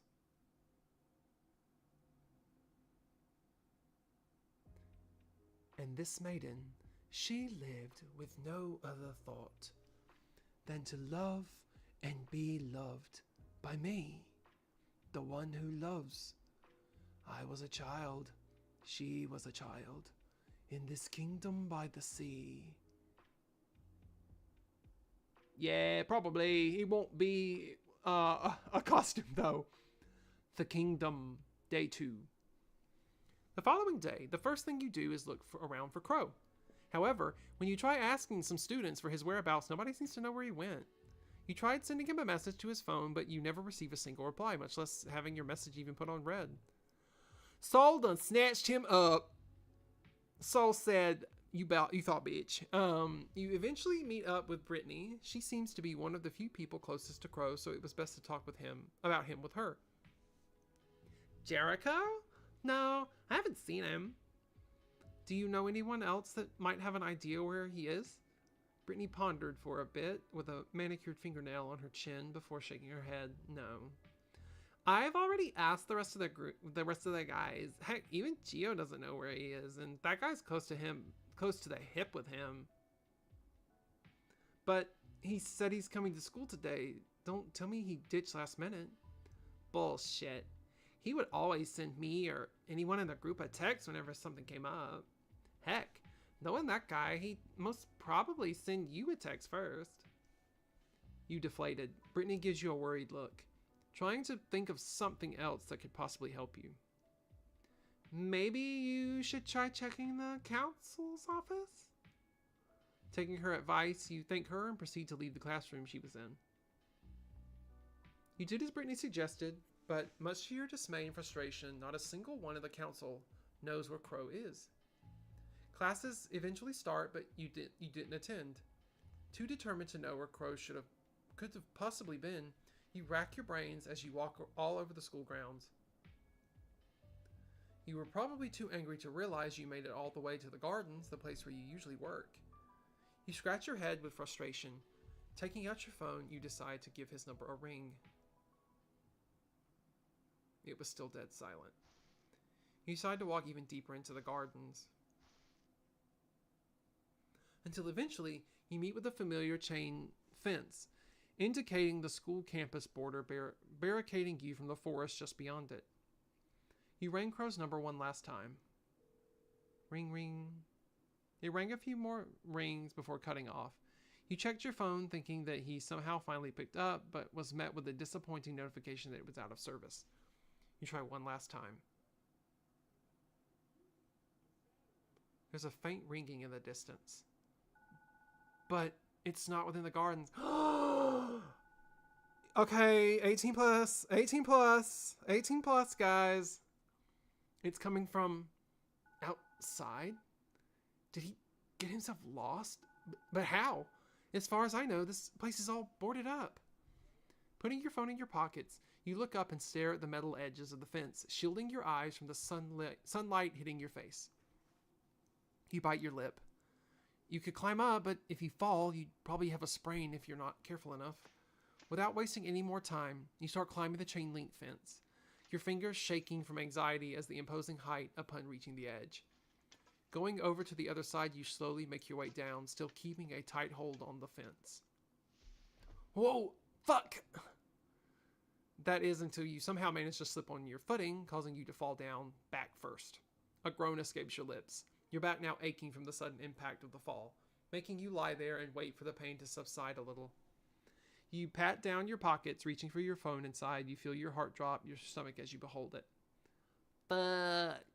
Fuck. I'm such a moron. You curse, seeing the visible crack on the screen of your mobile device. Turning it on, you vomit another string of colorful curses as your phone screen glitches heavily before eventually turning dark. This shit's useless now. We about to get kidnapped. Shoving your broken phone back into your pocket, you slowly got up to your feet. You look around. If Crow was somewhere here, then you better start looking around. Hopefully you can try to remember your way back to the campus grounds. Your heartbeat accelerates as you walk deeper into the forest. You've never been here. It was uncharted territory, so you didn't know what dangers lurked. You scan the area around you, the thicket seemingly getting thicker and harder to maneuver. You see nothing out of the ordinary save for some overgrown bushes and vines crawling on the dirt floor. If these don't get tended to, someone will surely trip. You are about to give up your search when you notice something in the corner of your eye. The familiar shade of Crow's indigo vest torn to pieces. You feel your heart drop. The air suddenly feels suffocating. Your legs wobble their way to the torn piece, hoping that it was some sort of hallucination or some kind of sick coincidence. But no, this is exactly Crow's vest, all torn and broken. You search around the area one last time, eyes keener than before, hoping that this might be some kind of prank someone pulled on you. Till your eyes land on a strange and broken down shed. Oh! Clenching the torn fabric close to your chest, you hastily make your way to the shed. Thoughts of Crow invades your mind as you ignore all the warnings waving in your face. The moment you come face to face with the shed, your nose picked up on something bad. The smell of iron, the smell of blood. You rattle the wooden door open. It won't budge. Fuck! Open up, motherfucker! You look around for something to pry the door open. An axe. Coincidentally, a lone axe was sticking on a tree stump. Gathering your strength, you pry it off its hinges, nearly knocking yourself down with it. Dragging the heavy axe to the front door, you swing it open, breaking the wooden door piece by piece until a hole forms in it. The smell is now stronger than it was ever before, making you scrunch up your nose. With one last blow, the door falls, the shattered pieces of wood now hanging by its hinges as you enter the room.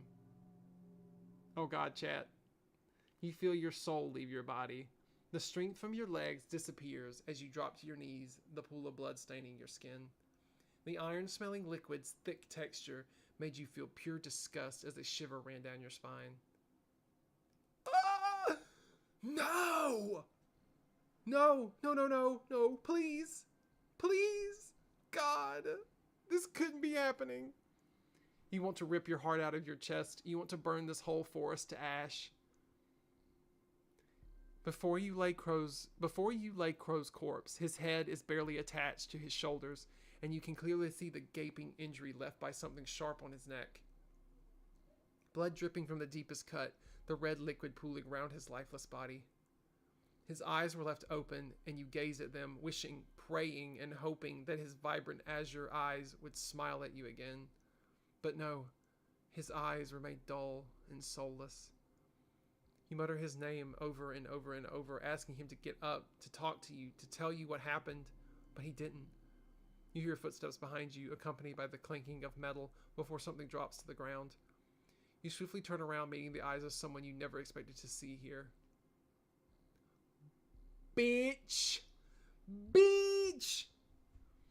A pair of fiery red eyes grew wide like saucers as their owner beholds your slumped, blood-stained figure. His gaze reveals a mix of surprise, dread, and panic. Oni. No. You shouldn't be here. You need to leave. His pleas fell on deaf ears. Instead, you stare at the bloodied handle axe that he dropped, his equally bloodied hands and his dark shirt wet with red liquid. He reeks of blood. He killed him. He killed Crow. You killed him, didn't you, Soul? Soul bit his tongue, refusing to answer your question as he stays put. You can see the way his jaw clenches, his expression now filled with rage. He was going to take you away from me. I've only done something I wished I should have done years ago. So, you're not even going to deny it? I would never lie to you, Oni. But why? Because I love you, Oni. And I'm not letting that bastard take you away from me. You're mine, and mine alone. You were taken aback by his declaration of love towards you. It left a disgusting taste in your mouth. How dare he taint the word love? How dare he throw it around like it's an object? You monster! What? You lunge at him. Oh, my. Oh, hello. You lunge at him, aiming for his neck, and pushing him down on the dirt ground. He claws at your hands, not expecting your sudden strength, as you unbuckle his choker, pulling it on the strap and using it to choke him. You mean nothing to me. I don't even know you. You love me? I loved him. He was everything to me. He was my savior, my first love, my everything. What do you know about me? You must pay for what you've done.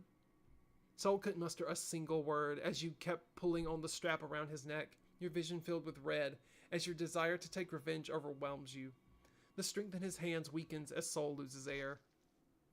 As soon as you felt something sharp, something painful, you looked down, expecting to see your successful revenge through your classmate's soulless face, but the light remains in his eyes. Instead, it's filled with horror. You cough, blood spewing through your lips. You look further down and see a sharp blade through your chest. The object swiftly disappears after someone pulls it out of your body, blood slowly gushing out of your wound. You feel someone push you down. A pair of hands moves your body. You couldn't care less as you stare at the dusty ceiling of the worn-out shed, your vision slowly darkening.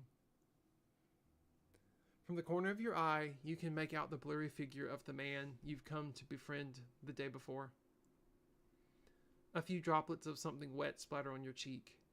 He's crying. Oni, stay! No! No, please! Stay with... Another figure enters your fading vision, and Soul takes notice of them. You recognize the blade in their grasp as they wipe it clean of your blood, your killer. Soul gets into an argument with the guy, his muffled screams reprimanding them. Whoops. You can barely hear the person's responses as they calmly speak with Soul. Keeping your eyes open is getting tiring. Breathing is getting tiring. With one last breath, you flutter your eyes closed. And the last thing you hear are these exact words. Hugo. No witnesses. Bad end. Damn! Well. I should have been saving. Can I load anything? Nope. Dang! What's the good ending? Okay. We're gonna,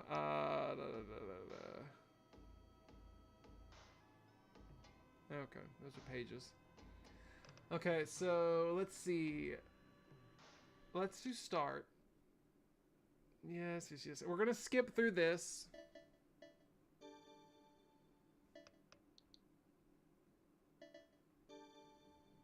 Ooh, okay. Your name is Oni.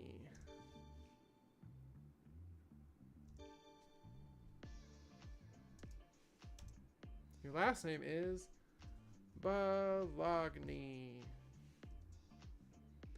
They, them, theirs. You stare at your own ID picture.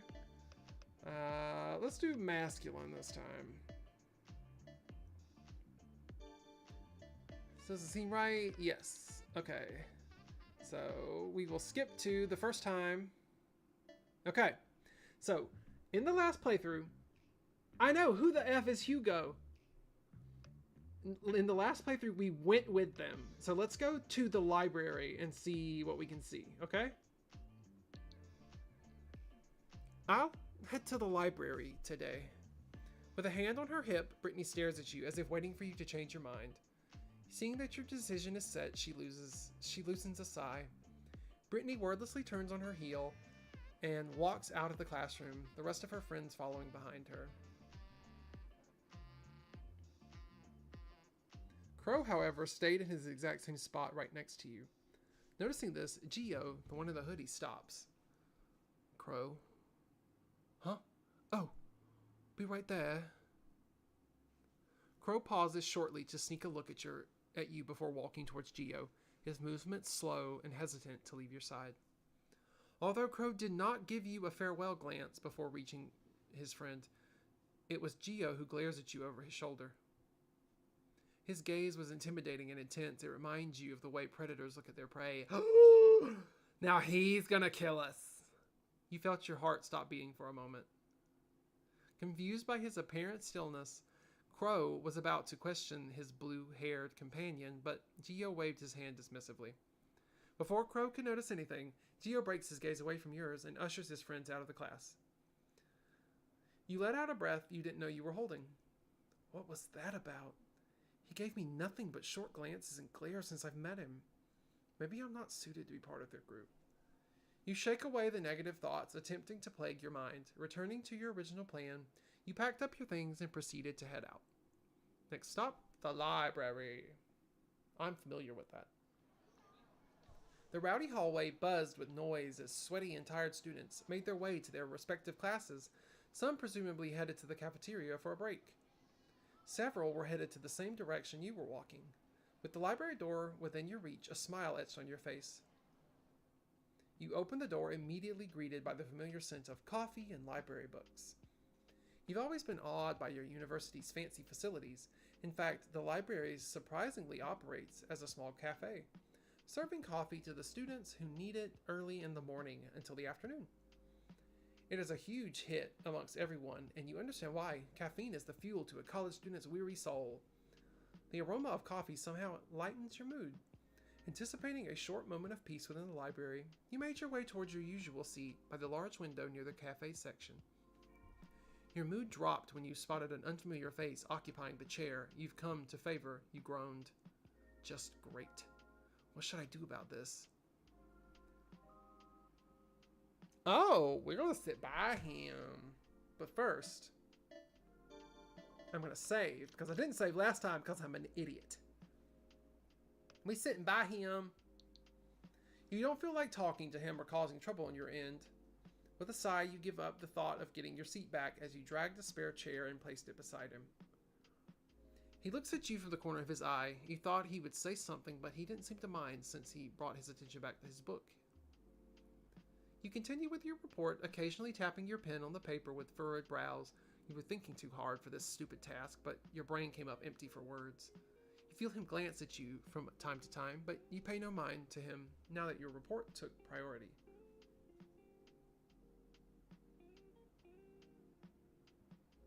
Time passed, and eventually lunch break was nearing its end. You groaned. Half of your paper is still empty, and you weren't able to get much work done. All you did was probably go over the poem over and over multiple times in hopes that a sudden will to write will hit you. And sadly, it did not. You hear the guy next to you stand up from his seat. You nearly forgot about his presence and head out of the library, leaving you alone at the table. You take a glance at the wall clock, cursing at the time.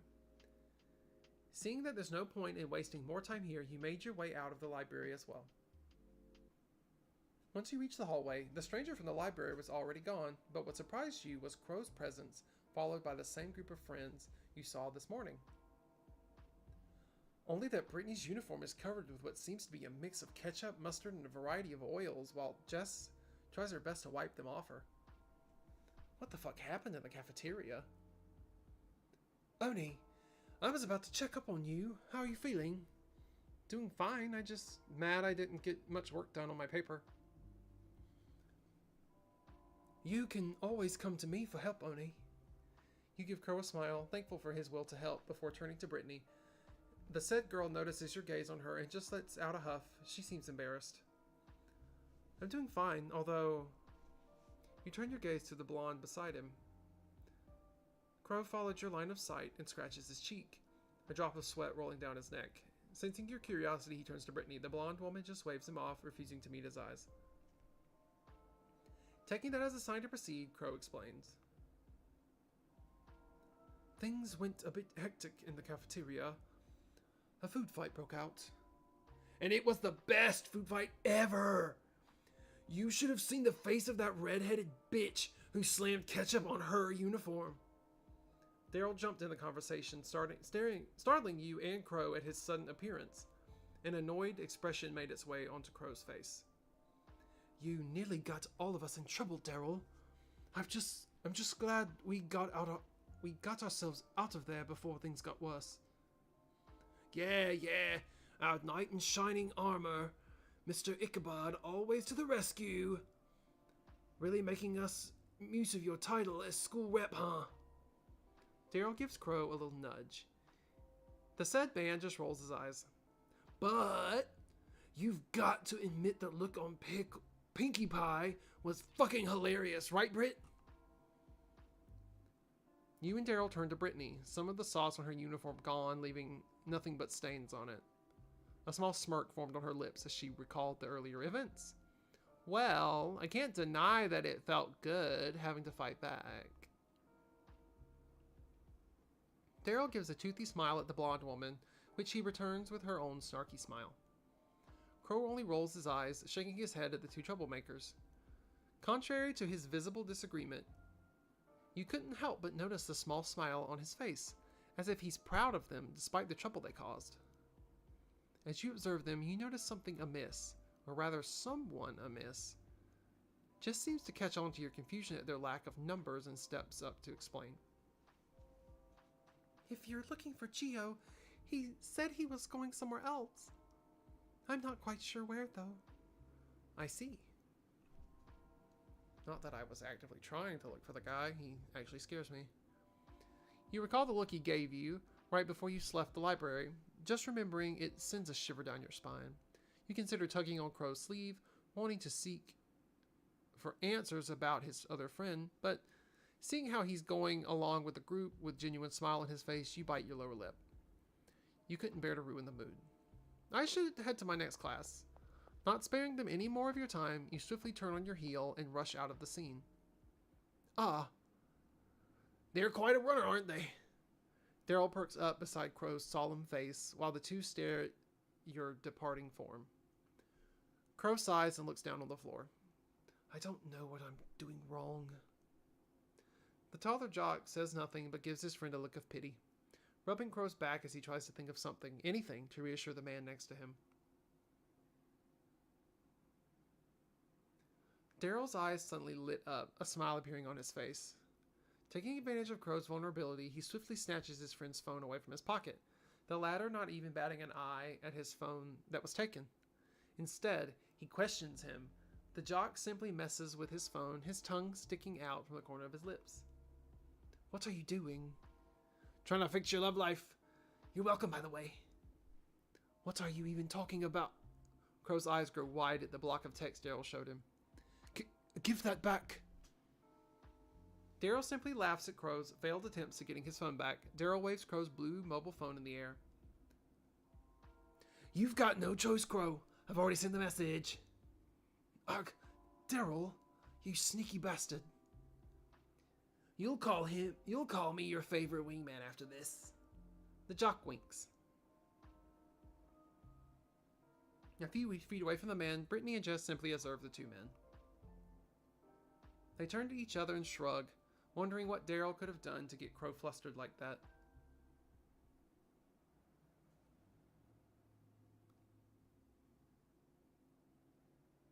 Barely making it to your next class, you slide the classroom door open, earning you a few looks from the students inside the classroom. Turning to the podium, you exhale a breath you didn't realize you were holding when you realize your teacher is still absent. Fixing your composure, you scan the room. Oh, yay, we can skip through this. So this is art class. This is where we meet Soul for the first time. So skip. You make your way to your seat, settle down. Teacher comes in. Look out the window. Maybe it's the cold weather. Classroom door. Your art professor makes his way inside. His large round belly standing out. Round spectacles sitting on top of his head. He greets the class before lecturing them. Art. Yes, let's fast forward. Woo, okay, whoa. Okay, we go to the back because Soul is the only person that does not have someone to sit with. And then he says his name is Soul. And we're like, oh, that means right. Cloudy last time wanted to be sarcastic, so we're going to be sarcastic. Your name contradicts with your whole glam, not gonna lie. Your name means the exact opposite to what you're wearing, if I have got to be honest. Not that you don't dress well, I mean, you look good. A pinch of red makes its way to his face. Soul bit his lower lip as he readjusts his collar. I should just shut the fuck up. He averts his gaze, biting his inner cheek. Thanks. You look good too. I should introduce myself before this gets any more awkward. Well, I'm Oni. Nice to finally know your name, Soul. Soul nods with a smile forming on his lips, then returning his attention back to the professor. 3 artworks to showcase. Note, it has to be of some form of expressionism. Mediums will be strictly traditional. Your professor then proceeds to give other pointers for your project before leaving you and the rest of the class for the day. Everyone in the classroom proceeds to talk with their partners, already brainstorming ideas on what they're going to showcase and hopefully could get a high grade. You turned to Soul as he took out his own charcoal pencil and his sketch pad for the class. You got any plans for our first display, Soul? Expressionism is about conveying one's feelings, right? The easiest for now is a portrait. Let's use your face as an example. My face? He lets out a low chuckle. There, you're making a cute expression right now that can be considered as expressionism. Huh? He seems like he already has an idea of what to do, and judging from the half-filled sketchbook of his, he's quite familiar with the concept of art. Me, however, last time we said I'm not good at art, so I'm gonna say I'm pretty great at art. Soul gives me a small smile. I'd love to see some of your works then. So, would you like me to draw your portrait first? Sure. Wait, let me get my things. You took out your sketch pad and a charcoal pencil as Soul relaxes on his seat. Would you like me to pose or do whatever you feel most comfortable in? Oh, that's me. Do whatever you feel most comfortable in. All right. Oh, slay, queen, slay! Fur boots the house down, slay, right? Gay. Your eyes scan his face. Why are these men so pretty? The more you look at him, the more you notice some of his features. His cheekbones, his lips with two piercings, his thick eyebrows, the way his hair settles down on his shoulders, his reddish-orange eyes. He's actually quite handsome. For a moment, you just stared at his eyes. He noticed and stared back, his pupils dilating before he realized he was staring. Heat rises to his cheeks. He quickly averts his head away. He's embarrassed. The baby's embarrassed. Hey, eyes on me. Sorry, I'm not used to being stared at for that long. Relax, it's just me. Plus, you'll stare at my boring face after I'm done with your portrait. Your face isn't boring. I actually think you look beautiful. He says without even thinking twice. His eyes met yours, half-lidded, and his pupils are wide. Now it's your turn to turn red. You hide your face behind your sketch pad and whack him with your charcoal pencil. Stop saying stupid and stay still. Soul just chuckled and stilled his movements, a hand on his chest and a smile on his face. Before you knew it, the bell rang and class was over. You weren't done with your sketch, however. The conversation kept repeating in your mind, and it made it hard for you to concentrate. And like hell, you're going to show it to Soul. Come on, just a peek? It's not done yet. Boo. You chucked the sketch pad in your bag before Soul could grab a hold of it. You got up from your seat and headed out of the classroom, Soul coming close behind you with his own bag as he leaves as well with the rest of the class. Do you have a phone? We could exchange numbers and update each other so that we can do the next 2 more tasks. Soul then takes out his own phone and asks for your number. You recite it out as he input it in his phone. Let me try to send you a message. You nodded and looked at your phone screen and saw a new notification from an unknown number. This must be Soul's. Sup? You type so different from how you look. From the corner of your eye, you see Soul's eyebrows raised at your text. What's that supposed to mean? Nothing. You chuckled. He rolls his eyes. Your stare lingers on Soul's face. A smile is embedded on his handsome features while he looks at the block of text on his phone. You bite the bottom of your lip as you recall the events that happened today. Mostly meeting new people. First, formally meeting Crow's group, and now meeting Soul. Back then, you struggled to form friends throughout college, that you were convinced you would be graduating without making a single connection, which would undoubtedly disappoint your father, and were ready for it. You thought to yourself, these are odd people, eccentrics at most. All misunderstood people, all human, all the same. A sudden wave of determination washed over you. With a hand on your chest, you stare into Soul's eyes, making him tilt his head slightly. Soul, I want to be friends with you. I can sense that people tend to misunderstand you and your overall personality. Soul is quiet, but his gaze remains on you with a lingering curiosity. But let me be different. I want to know you. I want to understand you, Soul. If you let me. He blinked once, then twice, then a chuckle. He puts a large hand on top of your head and then ruffles your hair. All right then, let's mark today as the start of our wonderful friendship, Oni. You playfully push his hand off your head and nudge him on the shoulder. He lets out a small laugh at your poor attempt. As to you, Soul. Just Soul is fine, Oni. Well, I need to get going. See you tomorrow? Huh? Oh, of course. See you tomorrow, Oni. Giving Saul a wave of goodbye, you make your way towards the school's exit. My darling. My sweet darling Oni. See you later, pumpkin. Okay. As you walk through the hall, your eyes call on something on the nearby bulletin board. It's the poster. The Halloween ball that we know so much about. A Halloween party, huh? Seems promising. A sudden small vibration comes from your pocket. Curious, you took out your phone expecting another message from Soul. It was from Crow. Your heart leaps from your chest, recalling the events that happened earlier this afternoon. Can you meet me after class? I'll be at the front gate. You didn't send a reply. Turning your phone, you quickly... Okay, wait, is this the same thing? I'm trying to save you, you beautiful, beautiful person.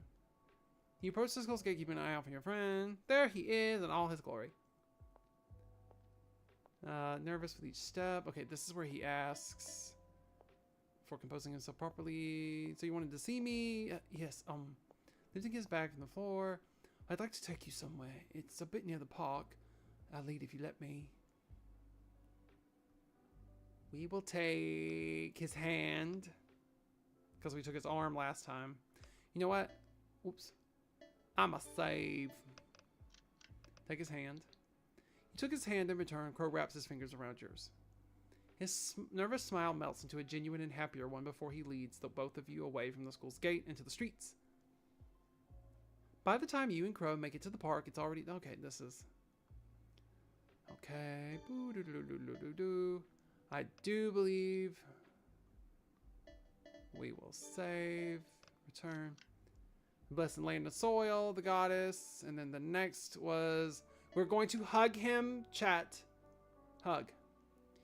You didn't feel as bad as before, but your vessel is not completely empty yet. Somehow, just looking at Crow, at the comfort he brought you, made you want to bask in it a little longer until you were sure you had no tears left to shed. Leaning down once more, you bury your face in the crook of his neck, and his arms instinctively wrap around you, his hug warm and soothing as he waits for you to gather your thoughts. Crow rubs circles on your back, a silent way of telling you that he was there, that you were not alone, and that he'd be there whenever you needed him. He didn't say a word, understanding that you need silence more than anything right now. You couldn't thank him enough for always knowing what you need.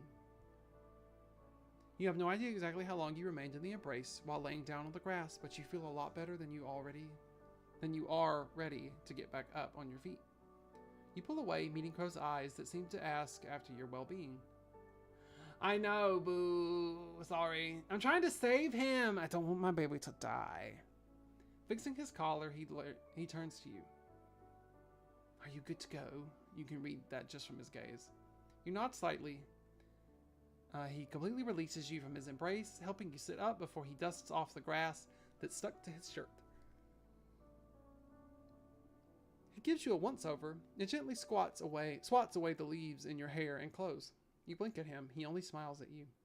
You get up and Crow retrieves his bag, almost forgotten by the tree. He looks back at you and takes your hand silently. It was time to go. It was time to leave this magical place. You look at the stars and how brightly they shone. You gave the sky one last glance before turning away, hand clasped tightly around Crow's as you let him lead you home. Crow walks you to your apartment, noting that he kept you out late at night. You bid Crow a goodbye after he safely sees you inside and gives you a wave before turning on his heel and making his way down the stairs. You close your door. Conversation with Crow while you walked home. I'm going to give the guys a chance. I'm thinking I judged them too quickly, so I want to do better. I want to get to know them better. If you trust them, you trust them too. Crow's expression of surprise. This happened last time. I'm glad you're giving them a chance, Oni. I'm sure they will feel the same. You engaged in other conversations, but they were not memorable. Time with crows seemed to have passed by so quickly. You arrived at your apartment complex before you knew it. Make your way to the living room, blah, blah, blah. Interesting. We're going to get pizza. Looks good. Order something. You reach to your pocket. New notification bubble popped up. It's from a group chat. Oh, God. He added us to the group chat. Daryl. Want to go to the Halloween party this Friday? It's going to be awesome. Aren't we all a bit too old for costume parties? Is it required? You two are no fun at all. I won't go to school if it's not required, but it's also a waste of my time. Daryl, is it? No, it isn't. But it'd be great and fun experience for all of us. I mean, we shouldn't lose it up a bit, you know? I agree with Crow. Count me in. Pass. I got more important things to do than that party. Now, will you excuse me? I'll be doing my leftover task for tonight. She's sticking the mud. How about you, Oni? Me? You joining in on the be fun? You were surprised they remembered? I mean, sure. That's great to hear. Reminds you of something or rather someone. The same thing that happened last time. We send it to our baby boy. A Halloween party hosted by the school? Yeah. I'm not quite into parties. Oh. Well, alright. Just asking, that's all. Wait. If you're coming, then I'm coming as well. Really? Really? Did you plan on dressing up? I don't know. Do you? I mean, it's a costume party, so why not? I'll try to think of something then. You swear you can feel the smile behind those words. Pizza! Pizza, pizza, pizza. Okay, and then we sleep. Okay, we yawn, we stretch. Tomorrow will be a new day. We're gonna do better. The maiden. The child. The kingdom. Let's see if he's dead. The sun setting by the horizon colors the grassy field into a deep golden orange as the wind made hairs. Your ever-beloved home, the tall grass, the fresh air. I'm gonna save because this is different. The various farm animals that you and your family raised since you were but a mere child. You can't even imagine what was happening before you right now as a group of people came while they talked with your father. Your only family member left. You see the distress in your father's eyes as he tries his best to negotiate with the people before him. The desperation in his voice, the sweat running down his neck as he moves around his hands, gesturing this and that. Please, just give me more time. I promise, I can pay up. This is all we have left. I don't know where else I can go if we lose this farmland. We've given you... Oh, don't do that. We've given you enough chances, Mr. Baloney. If you don't pay up your debts, we will take your land. I like that voice. The loud ringing of the bell rang across the hallway, making you jerk out of your thoughts. Suddenly... Ooh, whoops. Students came out through their classroom doors. You feel someone shaking you awake. You sat up and met face to face with Crow. Well, good morning, Sleeping Beauty. You let out a yawn, you rub your eyes as you look around. Your fellow classmates are now gone from their seats. It's now lunchtime. What did I miss? Nothing important. Thought, though, if you're having doubts, I can lend you my notes afterwards. Thanks, Crow. You're a lifesaver. Anything for you, Oni. You recall the little dream you had. You quickly shake it off as you let out a stretch, popping a few joints before you got up and went out of the classroom with Crow in tow. You met up with your group of friends, seeing Daryl with Geo and Crow waiting by the lockers, Brittany coming along behind them and Jess. You wave at them. Too many people! It's too many people! Good noon, you all! Regards, Daryl. How's class? Boring and boring. So glad to be out of there. One more useless minor, and I'll be out of there. Gio shrugged, a hand in his hoodie pocket while the other is on his phone. I got to at least do something in our major today, though, which I'm glad about. More papers, but it was at least something. Enough about papers. So, about the Halloween party, any ideas for a costume yet? As they talk with each other, at the corner of your eye, you notice a familiar figure. Oh, here's Hugo. Here's Hugo. This is who stabbed us, you guys. It was Sol. He came out of a classroom and another person came afterwards, behind him, seemingly bored out of his mind. I'm gonna go... What you think, chat? What you think? Should we... I don't want our baby to die. And so I think I will join him.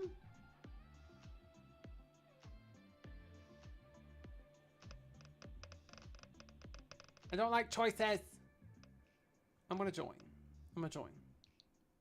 You turn your head to Crow in a shy manner, almost hesitant to ask, "Oh, Crow, is it okay if I leave? I have somewhere to be at."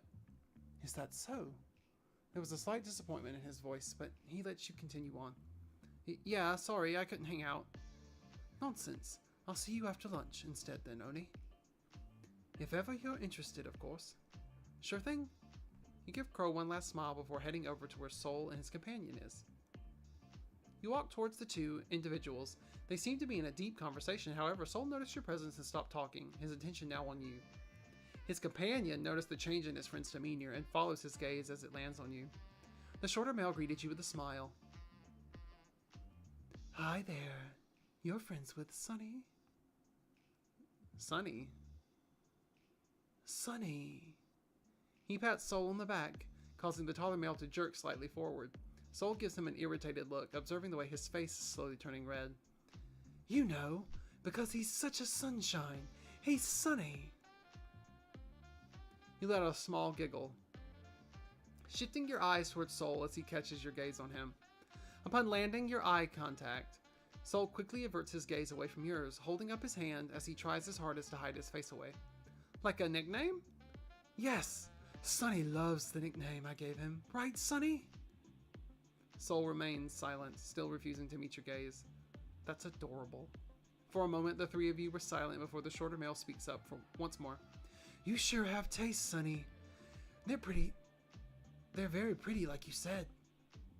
A blush makes its way to your face, scratching the back of your head. You bit your bottom lip as you let out a small thank you. It is him, chat! This is who stabbed us! He's evil. "Anyway, nice to meet you. My name's Hugo. I'm this big old grump's best friend." "Oni, please, a pleasure to meet you." He extends his hand for you to take, in which you merely accept, shaking it and putting it back on his side, a smile on his face as he did so. So anyways, what are you up to, Oni?" "Oh, I just saw you both and wanted to greet you." "Anyway, we're planning on going to the rooftop today and eating lunch there. The weather's doing better, unlike yesterday. You want to tag along with us, Oni?" "You guys aren't a fan of the cafeteria?" Upon mentioning the cafeteria, Sol shivered as Hugo only gave a small chuckle. "Sunny isn't a huge fan of the noise there. I hear there was a food fight. Oh, I heard there was a food fight that happened yesterday." "Right? Though, not gonna lie, a food fight sounds fun." "What are you, high school?" "Huh. Have a little fun. Anyway, enough talking. Let's get going, shall we?" "Sure." Hugo walks to his usual spot and got himself seated on a bench that you somehow never took notice of before. Sol follows along. Sorry, I had to yawn. Sol follows along, and in his hands is a large wrapped box that caught your attention. Ooh. Sit beside, let's save. I should have been saving this whole time. Sit beside Sol. Sol notices you from the corner of his eye, and the edges of his lips move upwards. You pointed to the box nestled in Soul's hands. Is that your lunch, Soul? You can say that. As Soul unwraps the cloth showing you 3 bento boxes, he takes out the first bento box that was settled on top before giving the second one to Hugo. Hugo happily accepts the box, thanking Soul before taking out his chopsticks. Opening the container, Hugo lets out an awe sound, his eyes sparkling, drool slowly seeping out of the corner of his open mouth. You actually listened. And? Did you cut these tiny sausages into octopuses? Keep your voice down, it's ringing in my ear. Wait, I need to take a picture of it. Placing the box gently on his lap, Hugo rummages through his pockets before taking out his phone. Opening his phone's camera, he flips it horizontally and starts clicking away, taking 1 or 2 photos. Hugo lifts the container back into his hands, but not before turning to you and showing you what he keeps gushing about. Oh my! Oh my gosh, it's adorable.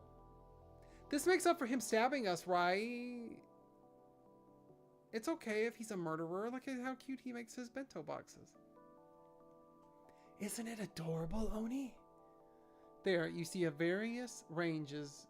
There are various ranges of food with rice shaped into the match a moth, seaweed to design the face, along with using cabbage leaves to form its wings. Right below the moth are many sausages shaped like octopus, wonderfully cut carrots, or made to look like stars, and squeezed beside stuffed shiitake mushrooms. The egg roll, sushi, and broccoli with melted cheese as a dip look delicious.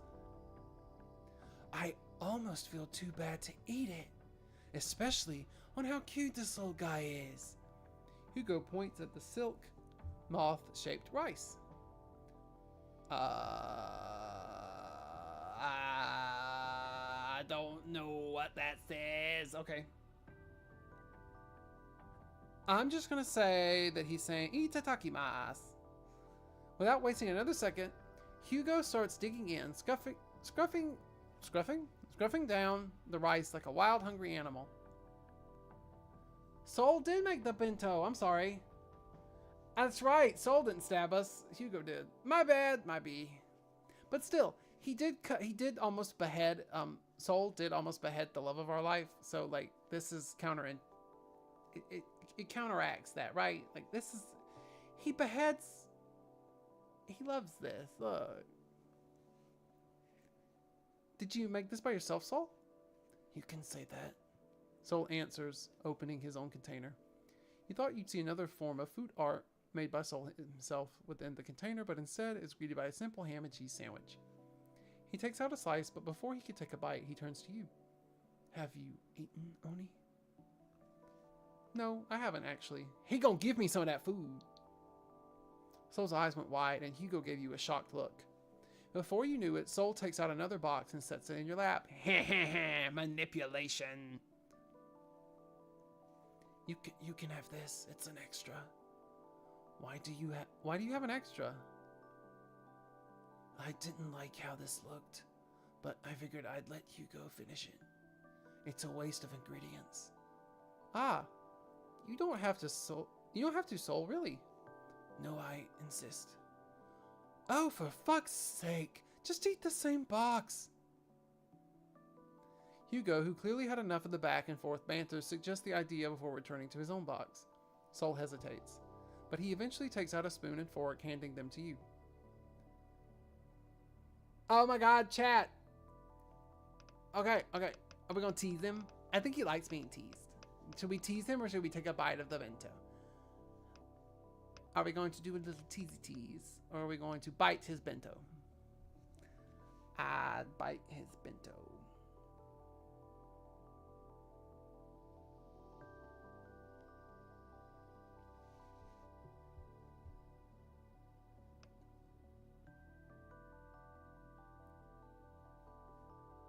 This is very calming music. Should we tease the poor lad? Or should we take a bite from the bento?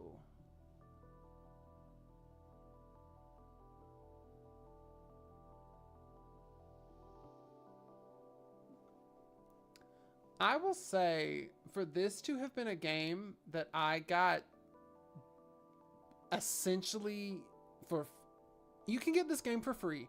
So this version that I'm playing is free to download. You download it from the creator's page on this really sketchy website, which I may or may not have a computer virus now. But you get that, but you can pay any amount you want to pay. So like you can pay $1 and you can get the not safe for work version. But for the not safe for work version, the creator asks that you do not, for whatsoever reason, you can't stream it. You can't post pictures from it. You'll get into legal trouble. So yeah, tease it is. You decline his offer of the utensils. He raises a brow in confusion. You don't want the fork? Or do you prefer the spoon? I have chopsticks if you want. No, nothing of the sort. Then what is it? I want you to feed me. Oh my god.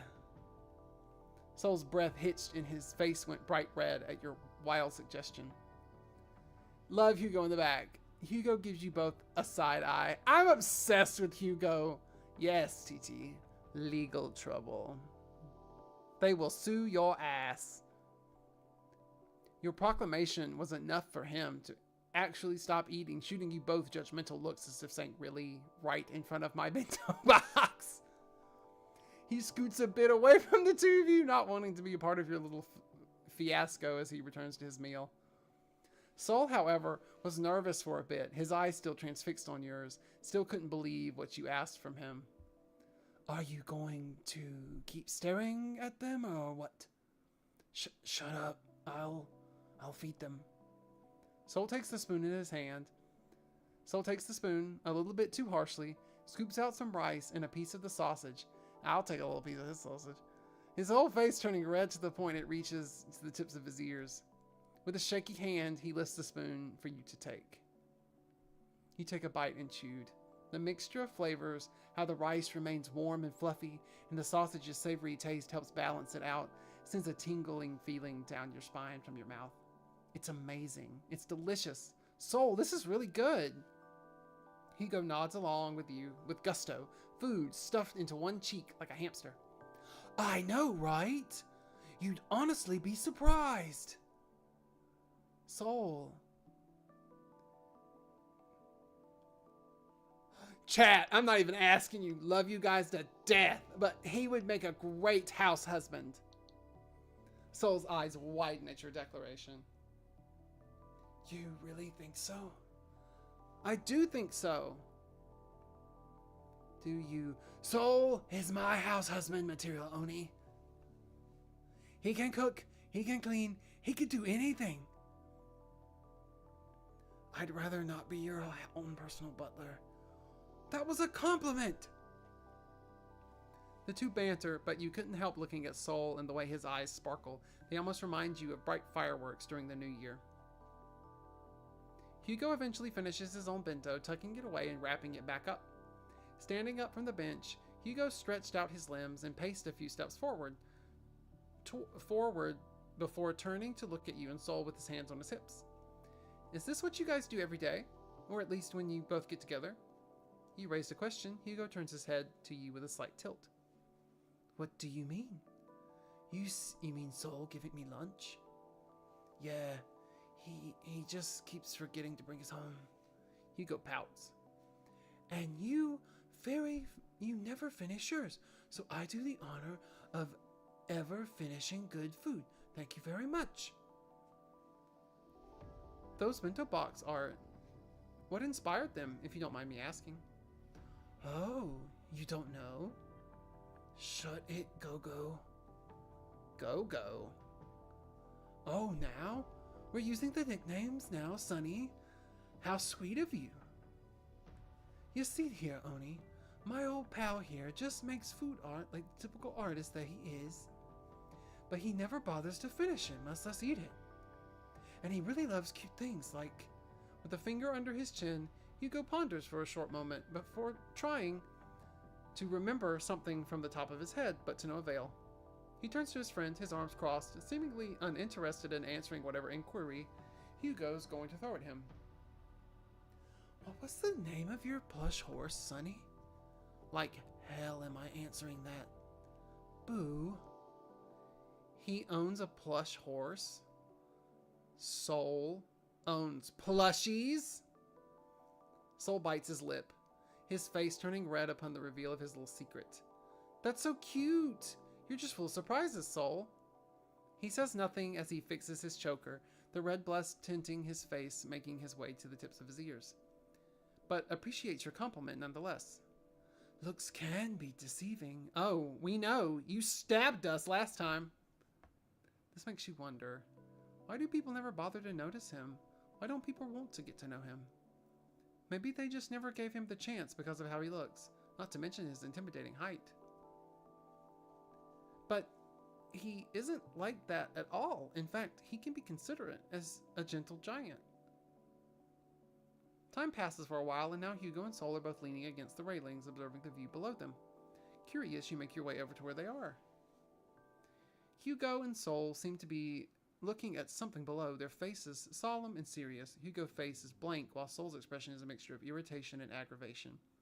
You look down, and there you see a group of well-dressed people, but what makes them stand out is not from the way they're dressed, but from the way they carry themselves.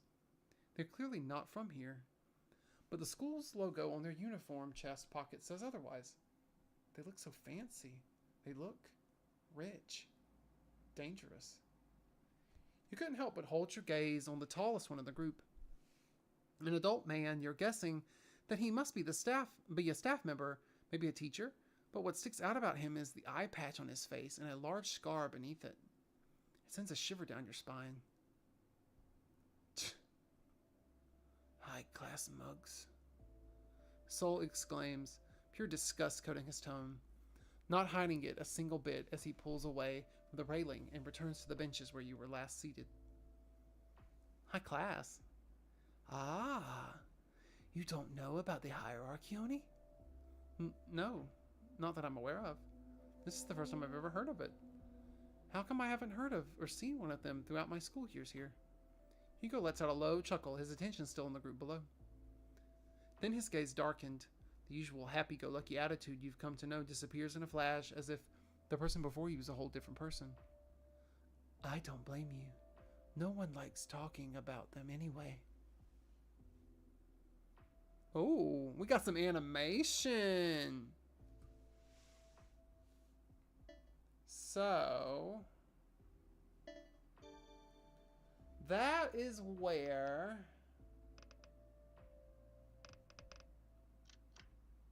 okay. Save. That is where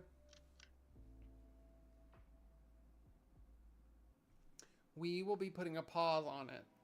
I will come back with this at a later to be decided upon date. Again, this is the kid at the back. It is completely free. You can search it by just going onto any search engine and typing in the kid at the back. It's completely free. You just have to download a totally legit looking document to your computer. That's not at all a virus. I'm not being paid right now. But what do you guys think? Is it a game you would be interested in seeing more of? Should I just be playing this alone in my room? But yeah. What I had originally planned to do was I was going to play like until I died or we got a good ending. And then I was going to just switch over to Fields of Mystria, but I was like, nah, this game's too interesting. But yeah, I'm happy I got to play it. Thanking TikTok as always.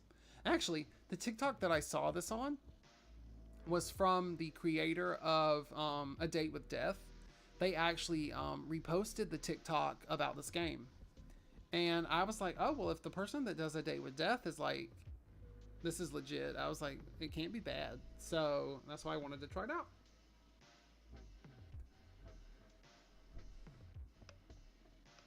Boop. But yeah, this is some extracted files were modified. Do you wish to pull them to the archive? No. Exit. Okay, we will attempt to See, this is it right here.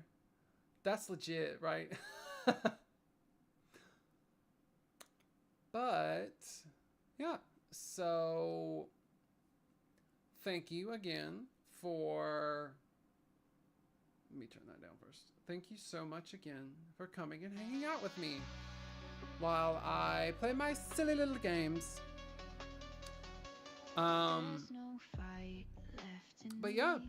I hope that you have a great, fantastic weekend or week. It's not Friday, it's Thursday.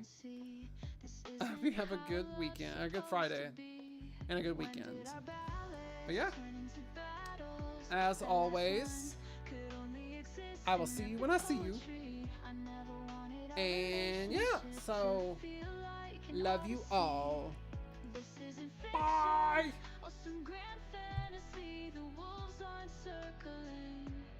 It's just windmills, Don Quixote.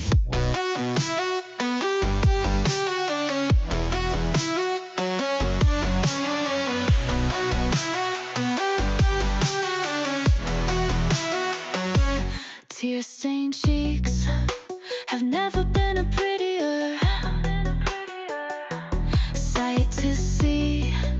Please just feel something for me. Where'd our spark go? Now it feels like you look right through me. When did our ballads turn into battles? That last one could only exist in epic poetry. I never wanted our relationship to feel like an odyssey. This isn't fiction or some grand fantasy. The wolves aren't circling, it's just windmills.